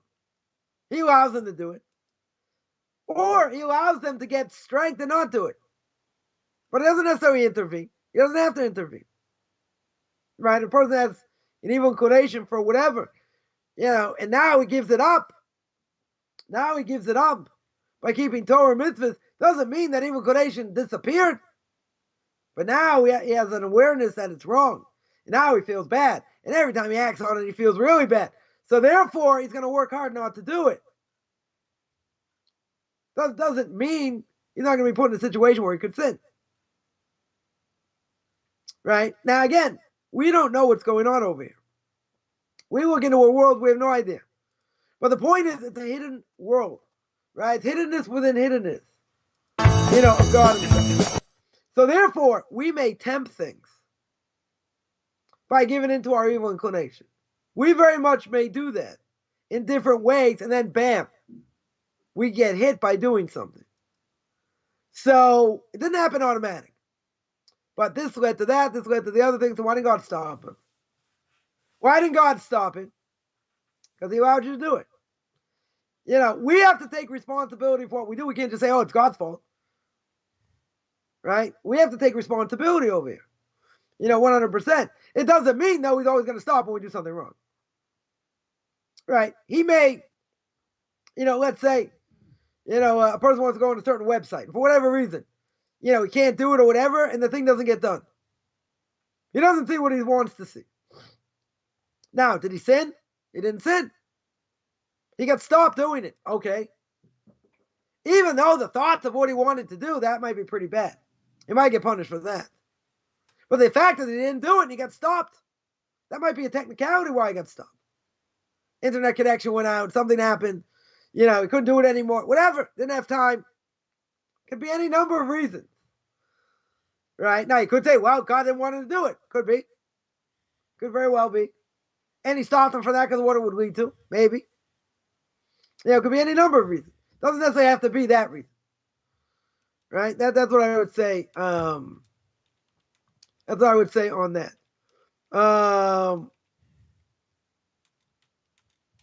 Yeah, you had a follow-up question on that? Or that was it? No. I just wanted to hear your feedback on that because it sounded like there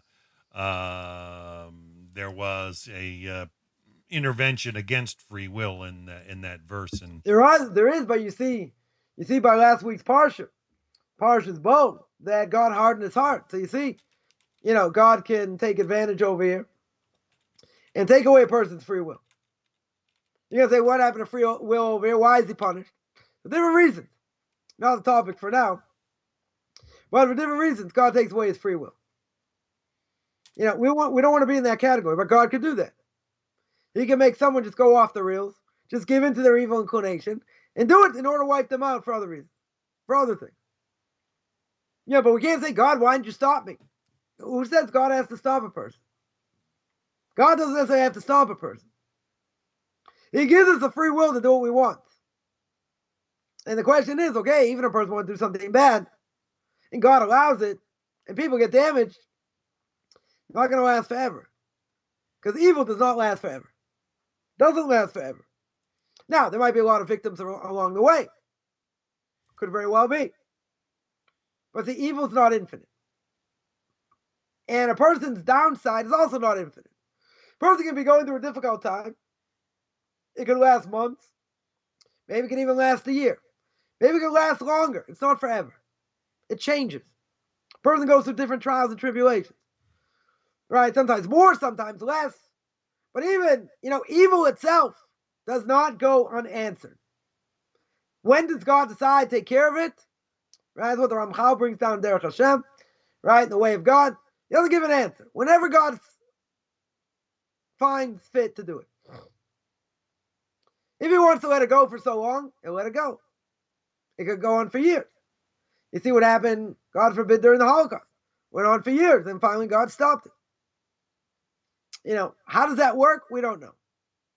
We don't know, why there was a decree made. We don't understand what was behind it, all these different things. We don't know. But evil does not go unanswered forever. Evil has a certain limitation. We could go through ups and downs all the time. Could happen. Right? But again, even if we're going through a downside, it's not forever.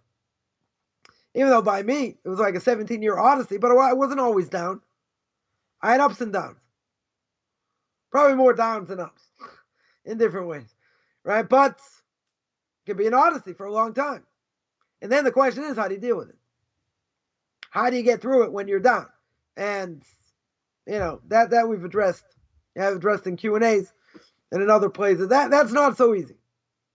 Because how do I serve God even at a higher level when I'm getting whacked around? That's very hard to do. That is very hard to do. But that's our obligation. Right? We say every day in the morning, serve God with great joy. How can I serve him with great joy if I'm being slapped upside the head on a regular basis? It's hard. So you're going to say, what does one thing have to do with another? Just because you're getting slapped upside the head, that means I have to work better. I have to be hard. I have to work harder. I myself have to, be better over here. Does that mean it's going to be easy? Doesn't mean it's going to be easy. Only question is how I deal with it.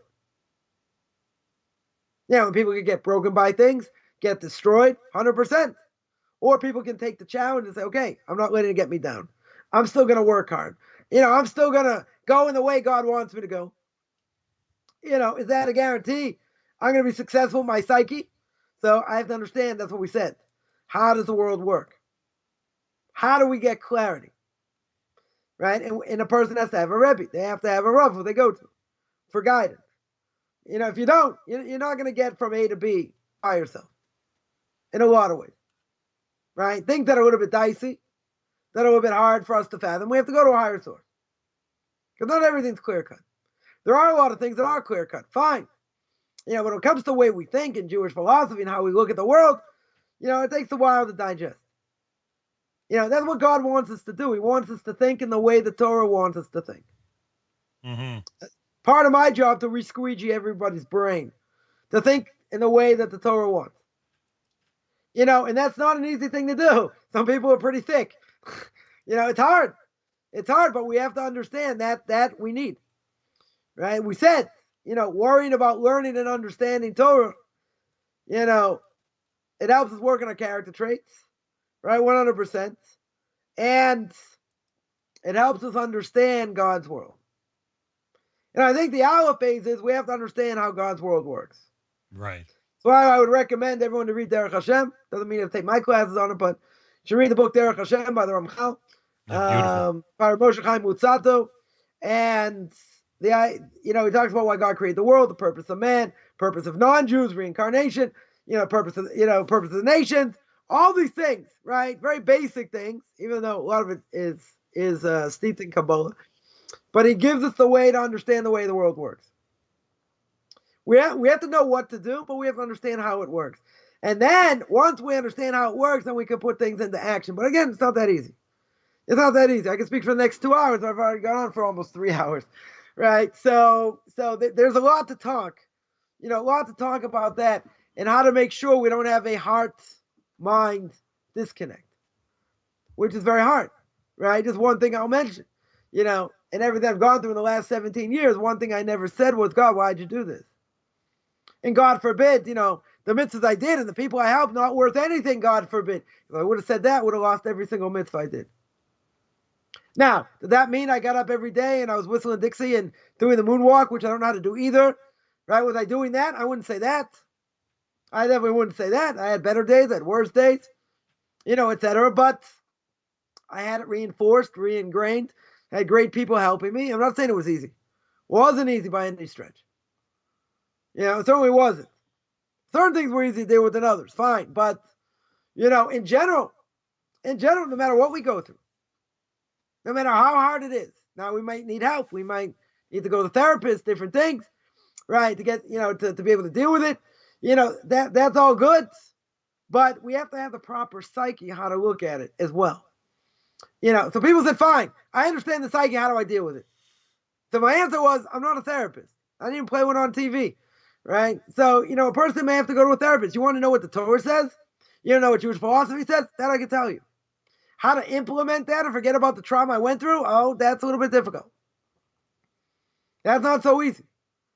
Right? But you have to implement certain things. As my Rabbi said, in this time and age, what do we have to say with everything going on with Corona and shutting down the world and whatever? God, you're the one in charge. That's what we say a number of times during the day. I'm nothing. Right? I do a quarter what I'm supposed to do. God, you're the one in charge. I don't even understand what to do half the time. To try hard, grow and. Right, but there are obstacles, and we make mistakes, and we give into our evil inclination.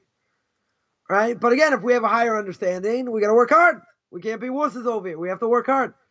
It's not gonna be an easy thing.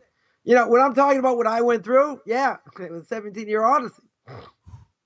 A lot of things took me a while to, to deal with different realities, in different things. Was that pleasant? No, it wasn't pleasant because I was getting hammered on all sides, right? Just to add difficulty over here, right? God said, okay, I'm going to squeeze you some more. I got hammered. Oh, you had money, you should have done this. You don't have money, you should be doing this, right? Monday morning quarterback. Everyone's got an opinion, but no one's willing to do anything. Everyone's got an opinion. That's a little bit hard to handle. But if you realize where people are coming from, and that they're not, some people are not going to be the most, empathetic people that exist in the world. So you got to realize you're on your own. When you're on your own holding a bag, you're holding a bag of garbage, it stinks. When you're alone doing that, you say, okay. And then it was pretty clear to see, God, you're the one in charge. I have no one else. I have no one else over here, right? But I had great people behind me, so I got help in different ways. Just how to look at things, proper perspective, different things. And even so, with all that, would I say I succeeded 100% of the time? No. There were certain things that were just, it was hard, right? It was a hard test, but it wasn't a test for a year. It wasn't a test for 2 months. This was a 17-year odyssey, something in my face on a daily basis, on a weekly basis. And that was hard to fathom. That was hard to fathom. I'm not going to say what it was because no one would believe it anyway. I'm not going to put my trash out there, but in general. Rabbi, since we started this broadcast, I've been noticing posts online that some congregation named Beth Israel in Colleyville, Texas, has got a hostage situation going on, and gunfires, and it's just sounds like a terrible scenario going on down there in Texas. So I don't know if you can say a prayer for them or. Should pray for everybody. It should never happen to anybody. Not, whether religious, not religious. Person discriminated because, they're a Jew or whatever. Definitely a problem. Prayers definitely go out, should go out to them. But, this is a much bigger topic. As we mentioned, and, I'll mention it here, I'll mention it there, in different places, because there are people who have gone through trauma that say, how do you get out of bed every day? I can tell you aspects of it again, which I won't. People would never believe in 100 years. Yeah. People would never believe, okay, it's one thing you're down. I can understand a person's down, they have difficulty. It's another thing, I'm not going to say well-meaning people. Yeah, if somebody's dysfunctional, that's a different story. I'm not going to say well-meaning people, because they didn't mean well over here. They just slapped me upside the head. I told somebody once, I said, I'm going to give you a piece of advice. You can take it or not take it. My piece of advice is when someone's down, you never kick them in the head. You never, ever kick them in the head. I said, right now you're kicking me in the head, in the face, and all over. I said, I'm not going to answer you. I'm going to do everything I can not to slug you. I said, I'm going to let it go. Just, get out of my face. That was my answer. Now, I'm not going to say that was the right answer or not the right answer. Right? But I wanted someone to understand when somebody's down, you don't hit them with a sledgehammer. Even if you want them to change. Even if they're stubborn. Right? You might hint to it. You might other things. Right? You don't. I think it would be the olive base. You don't destroy someone even more. You want to show empathy? It's one thing. Empathy is not something I've come across on a regular basis. Right? I understand that. I understand when I went through it, I'm never going to get it. It doesn't make it easy to go through. It doesn't make it easy to go through, especially people that, maybe you should count on. And they didn't come through. And nobody came through, let's say. I'm not saying nobody. Right? But in general. So someone else who's upset, the bad advice they got, they're still bitter. Now, what am I going to be bitter about? If I understand how God runs the world, this is that should have happened. Okay. And I have to accept it, and it, could have been a lot worse, different things. Fine. But you have to believe it, you have to live it. It's a lot more difficult. It's a lot more difficult thing to do. Right? So, going on for 3 hours, I think I'm going to stop there because the next part is about someone who's truly alive and someone who's not. And what life is considered. Well, that's right? It's quite a full session. I appreciate you going for a full 3 hours, Rabbi. Because we go on, the more life, the more Torah, the more life we're gonna go through next week. Part 14 on what is really considered life. Who's considered alive? We say that a righteous person when they die is still considered alive, even though they're dead because of their good deeds. Someone who's evil, even when they're alive, we consider them dead, right? Because of the way they live. So that could probably go for 3 hours next week also. There'll be part 15, part 18. Well, I might be back with Rabbi Posta next week, so we may not have the 3 hours to go, but I'll let you know later in the week. And I do appreciate all that you share. And folks, you can find Rabbi Coffman's material off of his website, orthodoxconversion.com. Or you can find him on Facebook as well, and he's got you've got your Noahide Nations class going on tomorrow. Yes. Yeah, I'm supposed to. Yeah, 2:30 Eastern time, 9:30 Israel time. Also, there should be Tanakh talk. I don't know what the topic's going to be yet. That'll be earlier. That'll be 12:30 Eastern time, 7:30 Israel time, and then I have my class on the Book of Leviticus that we sort of alluded to, spoke about. That's going to be 9 o'clock Eastern time. So, yeah. And then I got a conversion class at the end, 11 o'clock Israel time, 4 o'clock. And still a couple Q&As during the week, so right? That's why I lose my voice every week. Well, we hope you get the rest you need, Rabbi, and we hope you're blessed in all that you do. And thanks again. So, Hashem willing, we're on for next week? We are on for next week. Part Number 14. 14. So keep going. All right, folks. So we're going to sign off. You have a wonderful, wonderful day, and we'll see you next week. Bye for now.